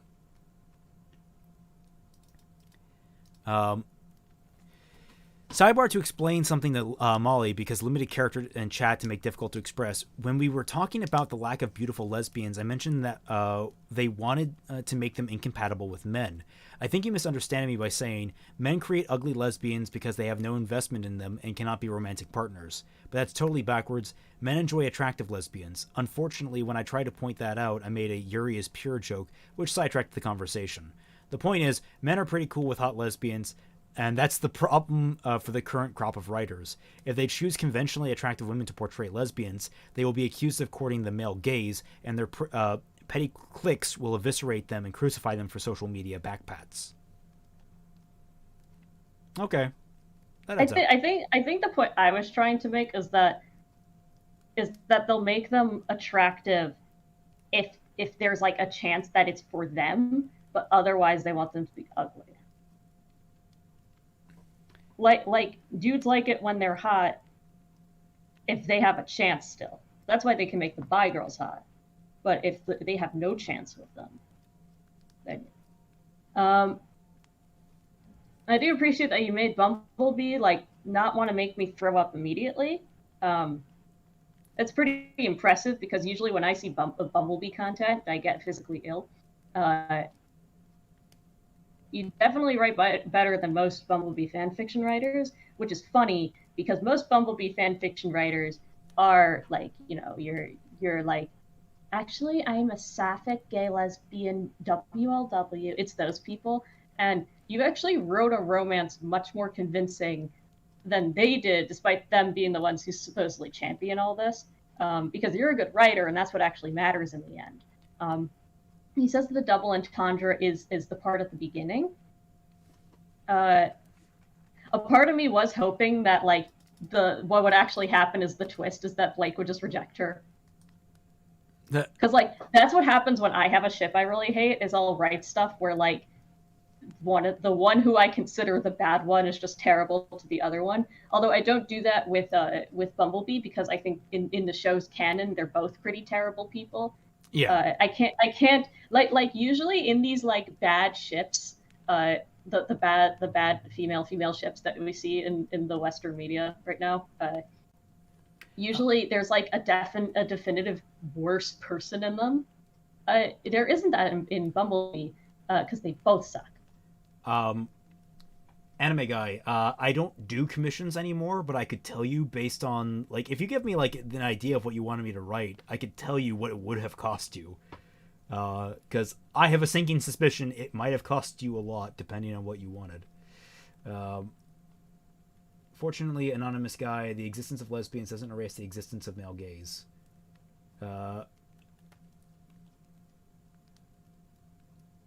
Wait, who's she talking about? Anonymous guy? Rip Beta Faunus. Rip Beta Frog Faunus? Oh. The Beta Frog Faunus. The male gaze isn't even really a thing to begin with, so this whole conversation doesn't matter anyway. That's a whole conversation for a different day. Anyway, I like this, especially if you just like take canon out of the picture. Taking canon out of the picture and pretending that it's two characters I like, this is very well written. Pretending that this is Yang and Blake, I would think it would literally be in character if Yang tried something and Blake said, "No, get off of me, you creep," and they never talk to each other again. Yeah, but then like an episode later, Blake would come back and say, "I'm sorry, Yang, I was wrong. Please make love to me," and then they have a really weird, uncomfortable, toxic relationship. And then Blake would abandon her. Yeah. I forget who it was that pointed out that like Yang is like, I've never told anyone about this. My mom abandoned me and it affected me a lot. And then like a few months later, Blake was like, man, that sucks. I just abandoned Yang. Sigma Yang establishes dominance over Beta Blake. God, can we stop with like... Look, you can have your Alpha, Beta, Omega fanfics, like your Omegaverse fanfics. They're fine. You can have them. Can we stop applying that shit to real life? Please. For the love of God. That's not what that is. That's not what they're doing. They're doing like alpha male, beta male, like as not in the you understand, but like, that stuff is bled over. Like there is bleed over from that people have started taking that shit in there because that's how that stuff is handled. Like in the fanfics, it's all about alpha male or beta male or that kind. Like it's all about that kind of shit. So like, it pisses me off. I'm an epsilon male. I will leave you guys to decide what that means. Remember that I am a I am a transgender male presenting lesbian. So you're Chris Chan circa 2011? Mollie, I swear to God, stop freaking spoiling everything. Are you gonna write like a sequel to this?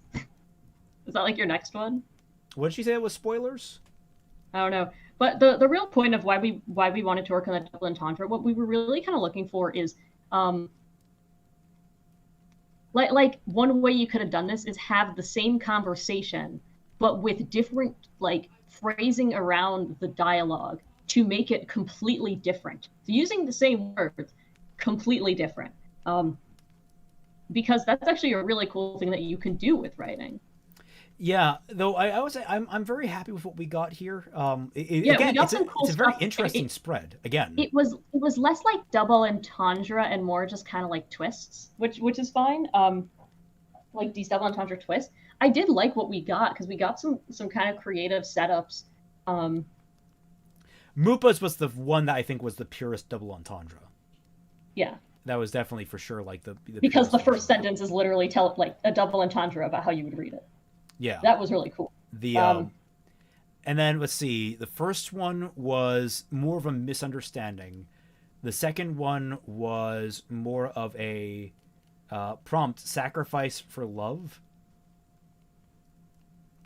that's not really a writing style. That's like a plot. I'll consider it. Maybe we'll make you all write a good harem fic. No. Well, we're about to read a bad harem fic. Um, anime guy, if you're trying to make a character functional for over a year, might be a good idea to gut them entirely and start over from the beginning. So here's my thing about character creation. Something that bothers me to no end is when I see people, they'll make like character sheets and post that on their Instagrams or whatever, and that's like it. Like they're like, my characters are so deep. Here's what they look like. Here's their sexuality. Here's their ethnicity. Here's their age. Here's their gender. Here's their identity. Here's what they like and dislike, and here's their backstory. And cool, but I would so much more appreciate the character if I read them in a story and learned all of this through that. Writing characters should not just be like creating a D&D sheet and then hoping it works somehow. You should learn how to write them first, and then things will come to you. Here's a thing that like. Also, always... I appreciate how throughout the stream, Nami Nom Noms has spelled double entendre differently every single time. I wasn't picking up on that. Nice catch. Also, I'm really blown up because the sun changed. Anyway, what I was gonna say is, the way I go about character creation is very much less about like, oh, they look like this or they do this. Although I do kind of have those things in mind generally at the base. What really starts to solidify a character in my mind is imagining a singular scene where they're doing some kind of action. So here's the thing that you should always ask yourself. Like, okay, depending on the type of story you're going for, there's kind of two scenarios you can kind of throw a character into. The first one, very non-action, it's very kind of basic, kind of slice of life type feel, is a character walks into a flower shop and needs to order some flowers. How do they go about it? Oh, hi, doggy. Yes. Oh, hi, doggy. Maybe not like that, but like they walk into a flower shop, they need to buy some flowers. They walk into a grocery store, they need to buy ingredients for a cake. How do they go about it? What do they get? How do they walk up to the register? How do they talk to the cashier? How do they go to the cashier? Do they go to the instant checkout? Like all those kinds of questions across the board. Like that kind of, it's asking the micro questions that start to form more definitive personality traits, and then from there you can extrapolate more of the character from it. It is because like when I see your character sheet and it's like, oh well, he's tough and he's no nonsense and he also likes axes or something. I don't know. He likes hovercrafts. The second scenario I usually come up with is your character is being held at gunpoint in an alley. How did they wind up there? What did they do? How did they react to it? By the way, thank you, Insane Oddball. You're my favorite customer. What I'm trying to say though is like, a character is really how I kind of philosophize it is a story at its core are people like people encountering problems and dealing with them. And then there's consequences. That is a story at its core. That's why Ruby isn't a story, because there's no consequences. By the way, fun fact. And like when it comes to characters are defined by how they deal with problems, small and large. That's what defines who a person is at their core. That's how we learn about people. Remember, it's not what you say, it's what you do. And then later on, what you say can color what you've done. But like, in terms of a picture, what you do is the line art. What you prepare to do is the sketch. What you actually do is the line art. And then what you say about what you've done is what colors in the line art. I kind of like what Moopa's saying about having 4 different characters describe the same thing. Yeah, I was about to pick up on that. I think that's a good recommendation for this. That is a really good prompt, because we're talking like Anime AK is talking about this character, like how he's having trouble with characters. I think a really good way, and we're also kind of talking about like reframing the same thing using different dialogue, or not different dialogue, different phrasing and different descriptions. And like that was kind of the kind of power of writing, is that you can have the same thing framed completely differently, just depending on how you want to communicate it. Like that's what I was kind of trying to get at when we were talking about double entendres last time. So I think then what our next prompt is going to be is the three-person story. The idea is that you have a singular event that's either being described or being enacted by three different people. Does that sound like a good plan? Yeah. Like I know when it comes to characterization, I know I bring up Fire Emblem a lot, but the reason why I do is because the reason the characters are likable isn't because they just tell us straight out, oh, here's what everything about them. Even Three Houses, which does have little descriptions of everybody before you even get started, really, you still learn so much more just watching them interact with the world around them and the issues they have and what they're trying to overcome. Especially because the split storyline, I think, really harmed the game's storytelling as a whole. However, what it did for the side characters was fantastic, because there are some side characters where, depending on what like side they take, it completely reframes what they're doing and what their motivations are, but it still makes sense for them. That's what's really cool. Anime guy, Like, the length is going to be long for you. Don't make it long. You're in full control of this. Think of how you can cut corners, and like not in like the way of like, oh, I'm putting sawdust in my bread in my flour to make bread. No. You've got to find a way to cut down how much. One of my favorite sayings in all of English is, "I'm sorry, my dear. If I had more time, I would have written you a shorter letter." Because that's fantastic. it is fantastic. It was. It really emphasizes how difficult it is to condense your language down. Look for synonyms that can mean multiple things that you're trying to convey. Look for things that look for the language that will tell your story most efficiently. Think about what you can cut, not like if it doesn't matter. Think about what's most important to get across.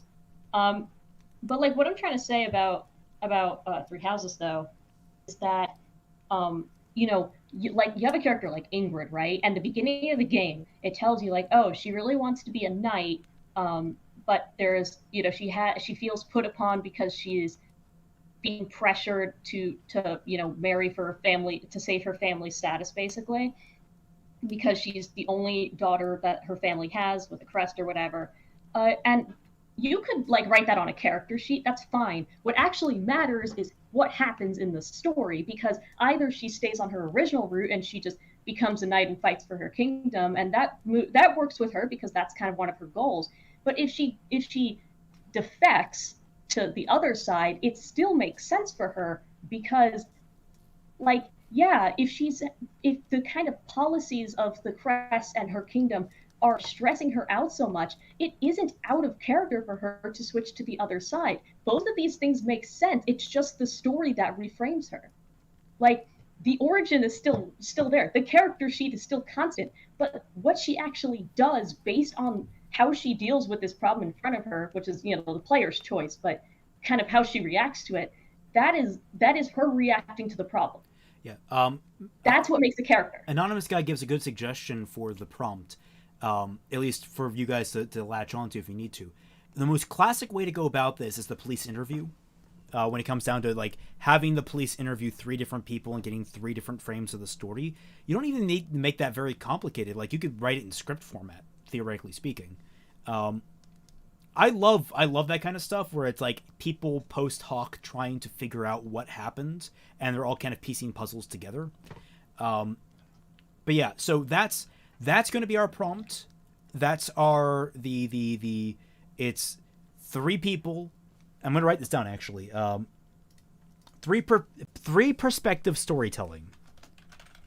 And the three perspectives are three different characters. 3 character perspective storytelling. That's it. 3 character perspective storytelling. There. I'm really just trying to emphasize, like, just really remember, your characters are how they react to things. That's what makes them interesting. What makes them interesting isn't the character sheet you come up with. It's what they do. Like Raymond is saying, it's their actions. And their actions can really differ based on what they are faced with, and that's good. And that just means that they are multi-dimensional. This is actually very important because it's something that's really, really pissing me off in this day and age, is that people are forgetting that it's actions that define the person in reality as well. Like, this is actually an important life advice thing. Pay attention to a person's actions, not to what the words they say. Because the actions speak louder than words. So if Don't pay attention to my actions. Don't pay Yeah, no. That's why I'm always very, very upfront. I'm not a good person. I don't consider myself a good person. I consider myself a very, very lazy person when it comes down to things. But I try to give things that people can be entertained by, because I just like entertaining people. Yeah. But my actions speak for that. Do we want to treat everybody with the bad fan fiction? Yes. Let's go with it. Now, this person's actions speak because they wrote this. All right, proceed. Press the dangerous button. Well, this is all you, baby. I'm not taking that wheel. This is all you. You want this? I'm leaving it all over. I called you baby, and I did not mean to do that. That was weird. Sarah's gonna get you. Sarah's gonna kill me. I'm sorry, Sarah. Please. The quickest way, just I don't know. The actions, the character. Thank you, Master Decoy. Anyway, Chapter 1, Disclaimer. Ruby and its characters are owned by Rooster Teeth in Austin, Texas. The OCs, however, are mine. I love when people put disclaimers in front of their fanfics, like they'd be taken down for some reason. Yeah, I used to do that, but I'm like, wait, but no one ever really fucking reads fanfictions except for fanfiction readers.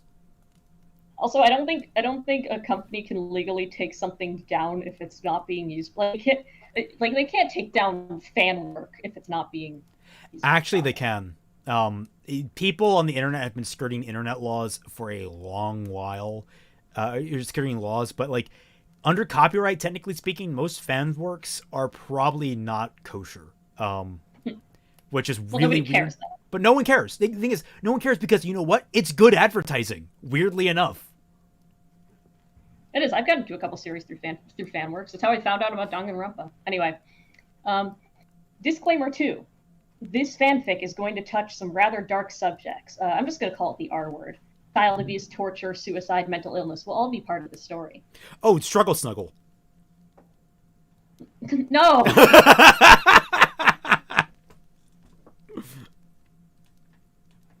Quick note, Lai Ren is going to get the Rule 63 treatment in this fanfic. Her name here is Lai Rai. She's 5 foot 5 inches tall. That's Lai Ray, for the record. Lai Ray. She's 5 foot 5 inches tall and has a modest figure with V-cup breasts, very a slim important. waist, and moderately sized hips, also very important. Her face is also a bit more feminine, and her hair is a bit fuller. I like the implication that Ren already looks like a woman. I didn't have to really change much since Ren is already fairly androgynous. Okay, so he doesn't admit it. Outfit is the same, just with a more feminine twist. Also, story starts out 1 week before the dance. All right, so we have a timeline.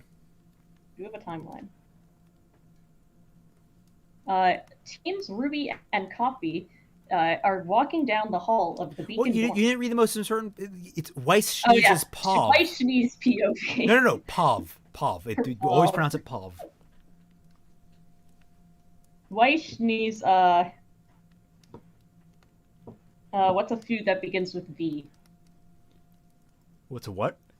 A food that begins with V. Banana. I said V. Oh, V? Venison. Weiss Schneeze pancakes on venison. Weiss Schnee has a look of sheer irritation on her face. Yang Xiaolong is laughing hard. Ruby Rose is giving Weiss an angry glare, and Blake Belladonna seems to have an impassive look on her face. As for Team Coffee, Coco has her typical cool facade up, although there does seem to be a trace of anger behind it. Velvet is also glaring at Weiss just like Ruby, and Yatsuhashi and Fox just seem to be uncomfortable. Ah, man, that has got to be one of the corniest things I have ever seen. I know Vomit Boy's flirting could get over the top, but that was hysterical, Yang says. Weiss growls at the blonde brawler. It was absolutely mortifying, is what it was. Why can't that dunce just take a hint? She says with an irritated tone to her voice. The group is shocked when they hear 2 slaps upside the back of the heads of the blonde brawler and the Schnee heiress.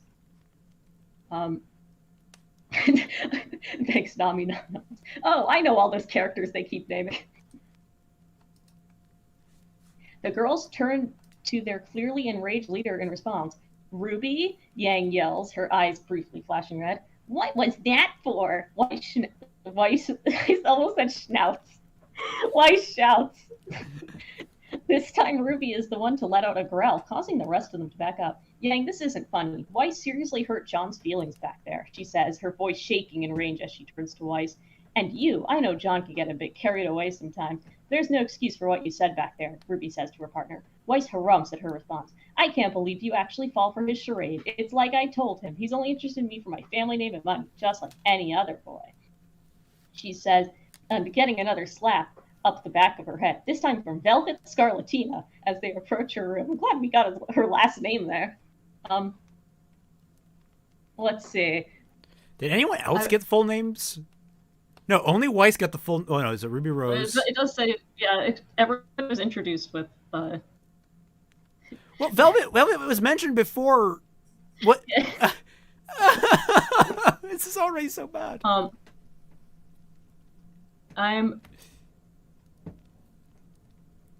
Maybe we should save this for another stream. No. I'm going to skip ahead because I want... Like, this is basically just typical bad fan fiction. Like, they find out that he's the heir to some big farm industry in Remnant because he's very cool. And why? Of course, I can't believe you turned him down. He actually has money. Weiss, God. Weiss Snouts, the great heiress from Vacuo. She's tough because she's from Vacuo. She never cries because she'd be wasting water. I forgot that was a thing. The epitaph for John here is the Knight. I just want to cut to this paragraph. She turns back to Weiss and says, "You were his first, you know." Team Ruby and Velvet look at her in confusion. "You're the first person he ever had feelings for, Weiss. His first crush. That's why you had to accept his flirting. Because how dare you hurt someone's feelings? If She continues. Weiss's eyes widen in shock and horror. Feelings of guilt stab through her soul as she imagines what it would have been like to have her first crush been so cruel to her. Wait, time out. What do you mean she was his first crush? The guy is 17 years old. Shouldn't he have had his first crush ages ago? Yang says, clearly confused. Nora turns to Yang with a look of rage that causes the blonde brawler to back up. Shut up, Yang. You've done enough damage. Period, she says angrily. Period. Pure sighs at Nora's outburst. Girls, John is autistic. They typically develop those kinds of feelings much later in life than most. And it can leave them very confused in the process, which is not always true, by the way. My favorite part of a fan fiction where the person gets up on the soapbox and uses a character. They hold them up in order to scream out some weird factoid about something very specific that's a pet project of theirs. So, by the way, the 12 paragraphs I skipped is literally just them being like, Weiss, you're the most evil stone-cold bitch alive because you turned down a boy. Well, the thing is, this author doesn't show us the turn down, so we don't know what the severity of that was. For all she knows, she said nah and walked away. But apparently she was a cold-hearted.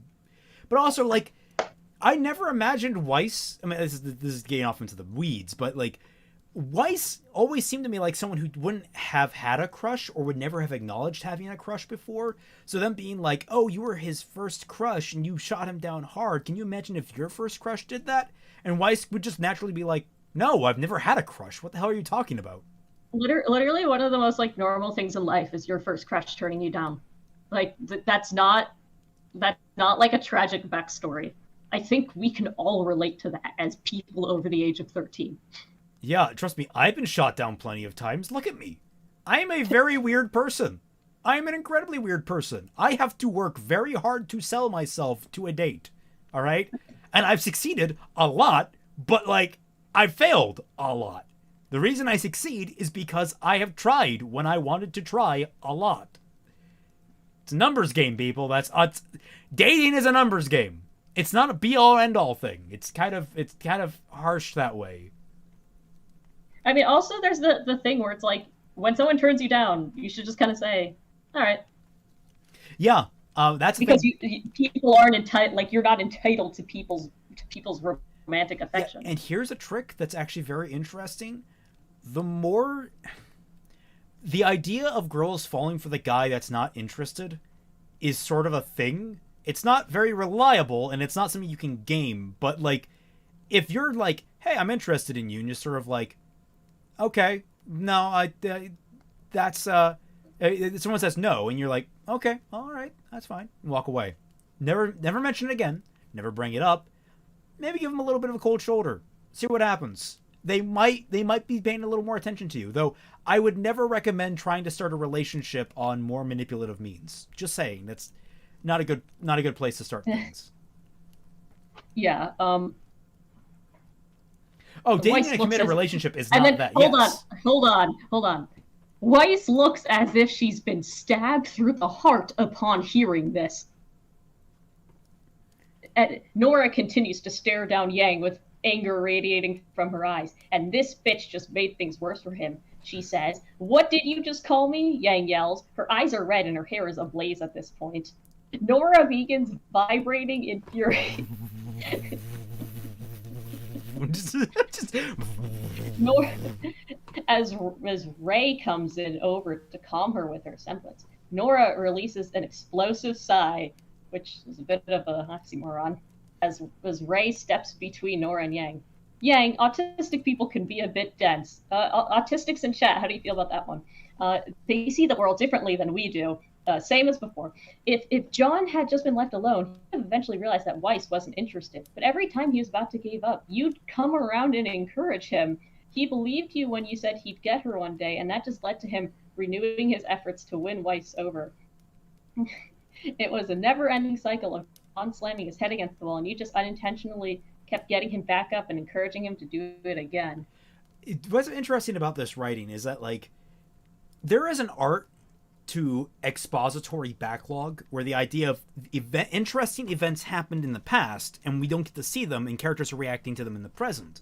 But the reason you usually skip over that is because they're difficult to show in the past because of like plotting or because it's a twist or something like that. But also because we're picking up in the present where equally interesting things are happening.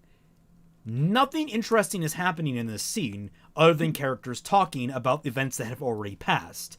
It's not that the events that have already passed are really creating an interesting event for this scene. It's literally just characters chewing out Weiss. It's kind of and then it's more like Yang is or Weiss is an absolute horror because it was perfectly fine for her to turn down a man multiple times because every woman or every person has a right to turn down somebody's advances as many times as they please. But now that he has a tragic backstory, that makes Weiss evil for not accepting him, and she should definitely just let herself, be at his will because he's an awkward boy. But Nora is Thor, not the Flash. Master D, Ben, have you seen the newest episode of Flash where they literally catch the lightning bolts and use them as lightsabers? Bro, I don't think that's how it works. It's Speed Force lightning, I think. I don't. The Flash lost me after like season 2. but I kept watching because family. And then later, John, I've told you this before. You're not a monster. If you have these kinds of feelings, there's nothing wrong with it. You can have multiple crushes. You can even have multiple lovers. It's a legitimate sexual orientation. It's called polyamory. Ray says, Ray, I'm having feelings for 9 different girls, including you and Nora. How is that normal? That is normal. Does this author think that having multiple crushes is abnormal? Like, you can, like, there's an entire genre based around like the person that falls in love with multiple people and has to choose one. Like, that's typically how I see the harem genre. Let's be honest. Like, when I look at a harem show, it's usually like, oh, this character is in love with multiple girls and they all have their pluses and minuses, and he's like basically weighing it. Or the reverse, this girl is in love with multiple guys and she's weighing the pros and cons, and it's usually the first girl that wins.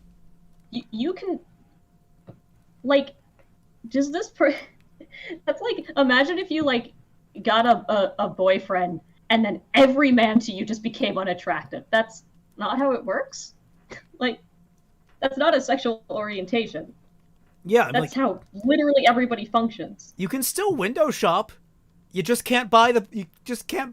That's typically what happens when you're in a relationship. You've bought your purchase and you're walking your way out the store with them. That's very This is what I mean by showing your hand in writing. We have learned a lot about this writer in a very short amount of time. 9 crushes at the same time, and they're all in your immediate friend group. I think that's the more worrying part, is that he seems to have a crush on every girl that he's friends with. Which is, I think, a problem. That's not a queer sexuality, or however this person wants to phrase it. That's another problem. Yeah, I can't think of another time where I've had anything more than 3 crushes at a time. I think I've had 3 crushes simultaneously, and they never maintained it. Like, it usually boiled down to 1 or 2, and it's like that one. Like, typically I chose one at the time, and I just kind of focused on that as a crush. Raymond know the anime stats. Yeah, I know the anime stats. Nisekoi, I'm looking at you, you piece of shit. Fucking. Are we just gonna skip over them calling polyamory a sexual orientation? Polyamory, in my opinion, is not a sexual orientation. It is a personality orientation, because I have only ever seen, every time I see a polyamorous group, like a relationship, there's always one person who's just very manipulative and a bunch of other people who are very desperate and like easy to manipulate. Trust me, I have a friend that's struggling with a polyamory situation right now, not of their own volition. I'm trying to be very, there are people involved here. I don't want to get into it, but like, it's messy. It's not healthy. I've warned them against the situation. Polyamory, not even once, guys. It is again, I could see an OT3 working, but that is like a 1% chance of it working. I do not see them working. Every time I've seen it, humans are not built for it. Every time I've seen it, it's either been like one person wants to sleep around and the other person doesn't, so they're just like, it's an open relationship, and the other person is just like, they're hates themselves. They hate themselves because of it. And the other type is like a bunch of very like desperate degenerates that like they just have no standards or boundaries or like use for true romantic intimacy, so they just fuck all their friends basically. Real life polyamory is fictional is fine. Fictional is fine. Look, fiction is perfectly fine. If you want to have your crazy harems in fiction, go for it. You don't actually have to support all those kids. Like, you're not actually paying for that, although that would be a very interesting... Oh my god, there's an anime premise right there. The guy that won the harem anime and got all the girls into the harem ending, and now he has to figure out how to pay child support. That's like the actual anime, is this guy like working like 15 jobs in a week. As an autistic person, I don't disagree with the information being exposited, but they characterize autism. It's particularly grating. Well, it's because autism is an incredibly broad spectrum of conditions. Like, people can be very subtly autistic, can be very heavily autistic. I should know. I have an autistic friend that is very difficult to deal with, but, you know, they have... It's not anything similar to anything being described here. It's different in its own way. I know autistic people who are, you know, in very stable relationships. I know autistic people who have a lot of trouble dealing with like relationships. It's just depends on the person. It's a spectrum. That's the whole idea of it. It's like height, you know. Some of us are 4'10", some of us are 6'5". It just kind of depends. So we have Password being like, as an autistic person, I don't disagree with the information being exposited. And then Moopa, as an autistic person, I disagree heavily with the information being given. Everyone's different. Yes. Like, literally, I just deal with people on their own terms. I just be like, okay, how does this person react when I do these things? Okay, how do they react when this is introduced to them? Okay, I now know more about this person, and I have learned about them, and I now can deal with them on those grounds. Also, everyone is fighting for the autistic guy. That's the other really weird part here, is they're like, you have to date him because he's autistic. No, because that's sexual assault if you force someone to be in a relationship. So, also this line, I can't believe this. How can somebody love so many people? It's indecent. Oh no, a 17-year-old boy has a crush on multiple women. That's terrible. Like, I actually try to draw the line between a crush and lust. And that's a big issue that I find a lot of people. People confuse crushing with lusting. Lusting is very much like in the moment of like, oh my god, that's hot. Meanwhile, a crush is sort of like, oh, this person's kind of sweet and we're getting along and I find them very attractive and I think maybe I might consider getting a relationship with them. Like, imagine being bullied into dating someone because they have a learning/mental disability. It's so fucked up. And then, hold on. Love is love, Weiss. There's nothing wrong with being in a polyamorous relationship. By the way, polyamorous is always capitalized, which just kills me for some reason. Yeah. If everyone consents, a voice says from the doorway, the group turned to see the Winter Schnee, Saffron Kata arc, and 5 months pregnant Terra Kata arc. Terra seems to, describes some stuff. It's almost like autistic people are people and shouldn't be placed in a box. Unless it's the imagination box from SpongeBob. Everyone should be in that box. Everyone. Winter, Weiss says in shock. She runs over to hug her sister, but stops midway as she realizes what she said. What do you mean? Would you be okay to be in that kind of relationship? Weiss says. Winter chuckles at her sister's words. It would be rather hypocritical of me to object to you having a polyamorous relationship when I'm in one too, Weiss. Weiss's eyes go wide in shock. What? I love this because like Saffron and Terra, like they have the hyphenated last name, right? Like they clearly got married first and changed their names on those terms. And then Winter is just her, she's still Schnee. So she's like a third party and I kind of want to write now. I kind of want to write a fanfic like this where like it all falls apart. Like it all just collapses in on itself and it just becomes an absolute clusterfuck for all of these characters. And I want to draw in all those John simps that are like, oh, John is such a good character, guys, because the girls and he's so like me. It's like, no, we got to draw those people in, build them up a little bit, like 5 or 6 chapters, and then slowly things start to go completely out of left field. Hold on. Ruby turns her confused look to Terra. How do you know my name? Ruby says. Our husbands told us about you and your sister. We're married to your Uncle Crow Bronwyn, Saffron said. Again, I love this because Saffron and Terra have a shared hyphenated last name, but they're married to Crow, and Winter's there too, and their last names all stay. Raymond, if you commit this, you have my full support and will aid you in any way I can. Guys, group fanfic. Group fanfic. Oh god, but we're already writing CW Sun and Moon. Okay, so after CW Sun and Moon, we will begin our foray into ruining the John harem fic. Woo! That will be our next writing project. Master Here's the Decoy, we other might thing. invite you on. That'd be great. Get you on like that. We'll get Moop on. We'll get on everyone. This isn't like inherently bad or anything. I have noticed this sometimes, especially from writers who probably have autism, like this person probably does, just considering the topic. Is that some writers are very obsessed with descriptive height, like with numbers. So he's describing a child, and he mentions she is 3'7" tall.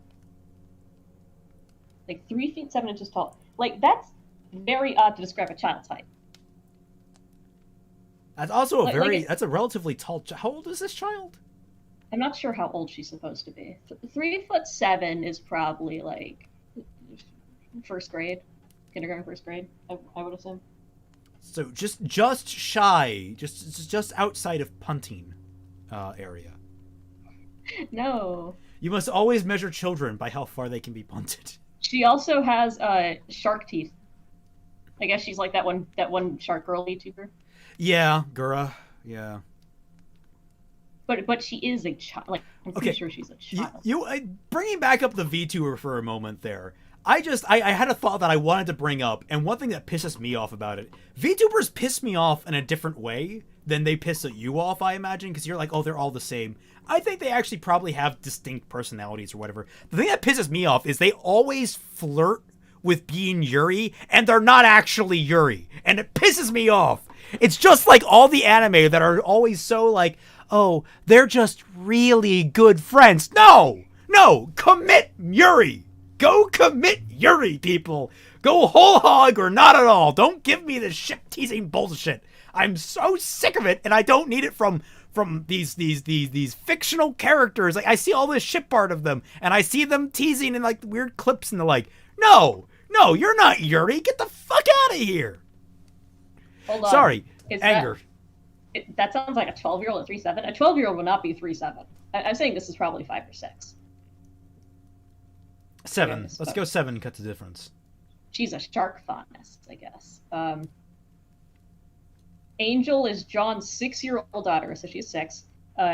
All 8 of the girls, '*S, are sent reeling by this information as Saffron begins crying softly.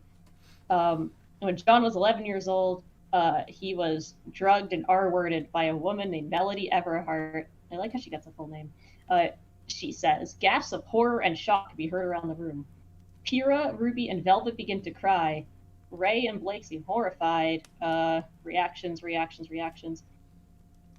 Weiss is sobbing loudly because not only did I reject an autistic man who really liked me, actually, he also has a tragic backstory, which makes me feel even worse because he was an abused and neglected male reader, which means he's entitled to other people's love.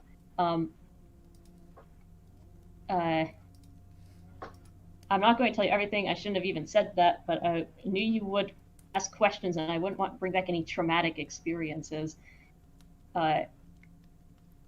Is that why he's been having nightmares? Pyrrha asks softly, blah, blah, blah. What even is this fanfic? I'm lost at, like, what the hell is happening? Whenever Weiss has been particularly harsh with him, he would always have nightmares.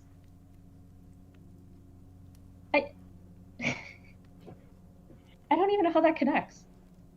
Like, why would being turned down... That doesn't make sense. What? That's not how that works. Also, I'm pretty sure Korone and Okayu are in a relationship. Do they just play it up? Like, that's... Who's Okayu? Like, look, guys, I don't know how to tell you this, but that's for the camera. That's not real. It's fake. It's fake. It's a lie. I can feel it in my bones. There's no way you could have recognized the signs. And Monty knows Mother couldn't have taught you, the Elder Schnee says. And now everyone's gonna attack whoever this OC is. Let's see. Coffee is still. Oh yeah, coffee was supposed to be there. Ironwood is standing nearby with two different women. The first woman is 6 foot 11 inches tall, with neck-length, curly, blazing red hair, a black beetle eye mask, and a low-cut, long-sleeved white shirt that shows a modest amount of her E-cup breasts. A tight black leather vest, which has 2 gold crescent. I never describe characters like this, ever. Yeah, never. This is painful. The second woman has an otherworldly appearance. She stands 7 foot 3 inches tall and has bright blue hair done up in a thick French braided ponytail that reaches down to her knees. A pair of 9-inch long white angelic wings. Then the next one is 9 foot 3 inches tall. Is this like Jin? I don't know. Is this an OC? I think this is an OC. She gonna bang John? I don't know. Oh my god! Oh wait, John Arc is standing across from the man with his aura swirling around him like a maelstrom. His shirt has been completely shredded, revealing his powerful form gifted to him by Pyrrhus trading. His eyes are. I'm so glad that he's only this strong because of a woman's efforts. Now he's. Not that the woman matters here. No, it's the woman's effort, but people not that the woman using matters Monty here. in place of God, and like and now Insane Oddball is just like, because when they're having sex, someone is screaming, "Oh Monty, oh Monty, yes!" Christ, I don't know which I hate more. That before Volume 4, everyone was like, "Oh, praise be to or like, "Oh my or whatever," and they would say that, and then after Volume 4, they would always say, "Oh my brothers." Like I don't know which I hate more. It's weird because in the show they say, "Oh my god." Yeah, they say, "Oh my god." There is a monotheistic god in Remnant. We know this. Like as in like there is a religion around that. Let's see. I know someone's like, yeah, it was Pyrrha that put in all the work. But isn't John cool? Anyway, his eyes are engulfed in bright blue flames, and he has a look of blind fury on his face. Behind him is a set of 10 men in combat gear, although they appear to have been torn to pieces. Saffron's eyes go wide in shock and horror as she, Winter, and the students try to charge in, only to be stopped by a wall of pink energy. They look over to see the woman holding up her hands. The woman, I don't know which one. Calm yourself, children. There is nothing you can do here. Mr. Ark has become far too powerful for you to fight. My husband and I have already arranged for someone to deal with this situation in the Emerald Forest, the woman says with a voice that sounds like an angelic choir. The others are soothed instantly, but Coco seems skeptical. No offense, lady, but I don't think your husband can do much. He doesn't look like much of a fighter, she says. The woman smirks at this. Looks can be deceiving, Miss Adele. I assure you my husband is far more powerful than he appears, she says. Lady, I don't know what's going on, but I'm not going to stand by while my son is in trouble. The red-haired woman says in a thick Lady, I don't know what's going on, but I'm not going to stand by while my son is in trouble. They realize this must be John's mother. I like how John's mother is Irish in this. I be John's mother. I be squeezing that little dipshit out of me wee-hole back when we were a little laddie boy. Popped out with the little onesies and all.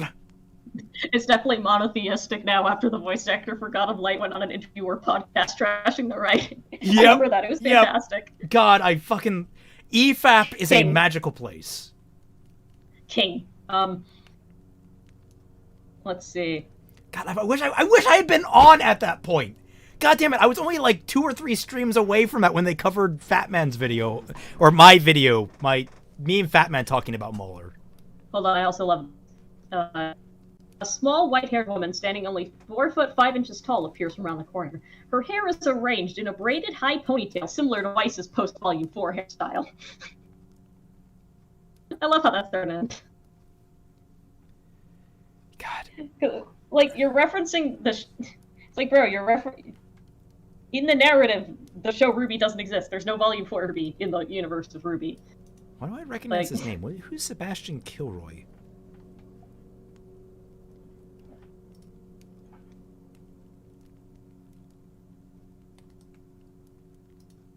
No idea.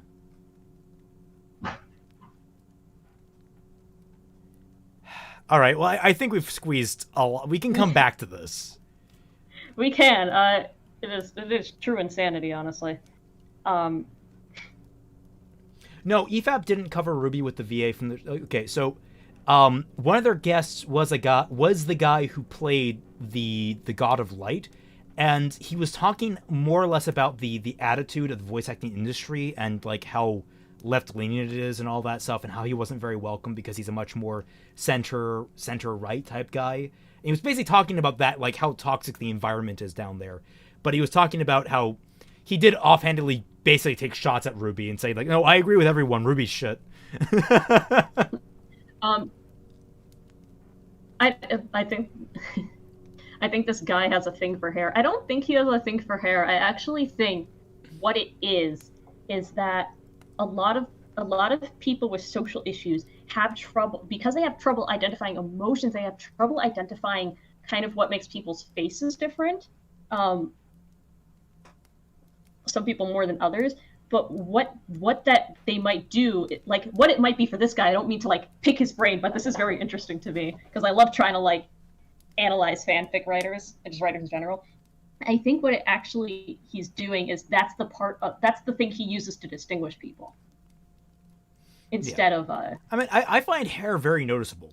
Like yes, for me, it's like, very distinguished, and that's why I hate a lot of like characters that are just like the burly action men from the mid-thousands shooter games, where it's just like they have bald heads. They all look the same. I think it's like what I'm trying to say is I think people who are face blind,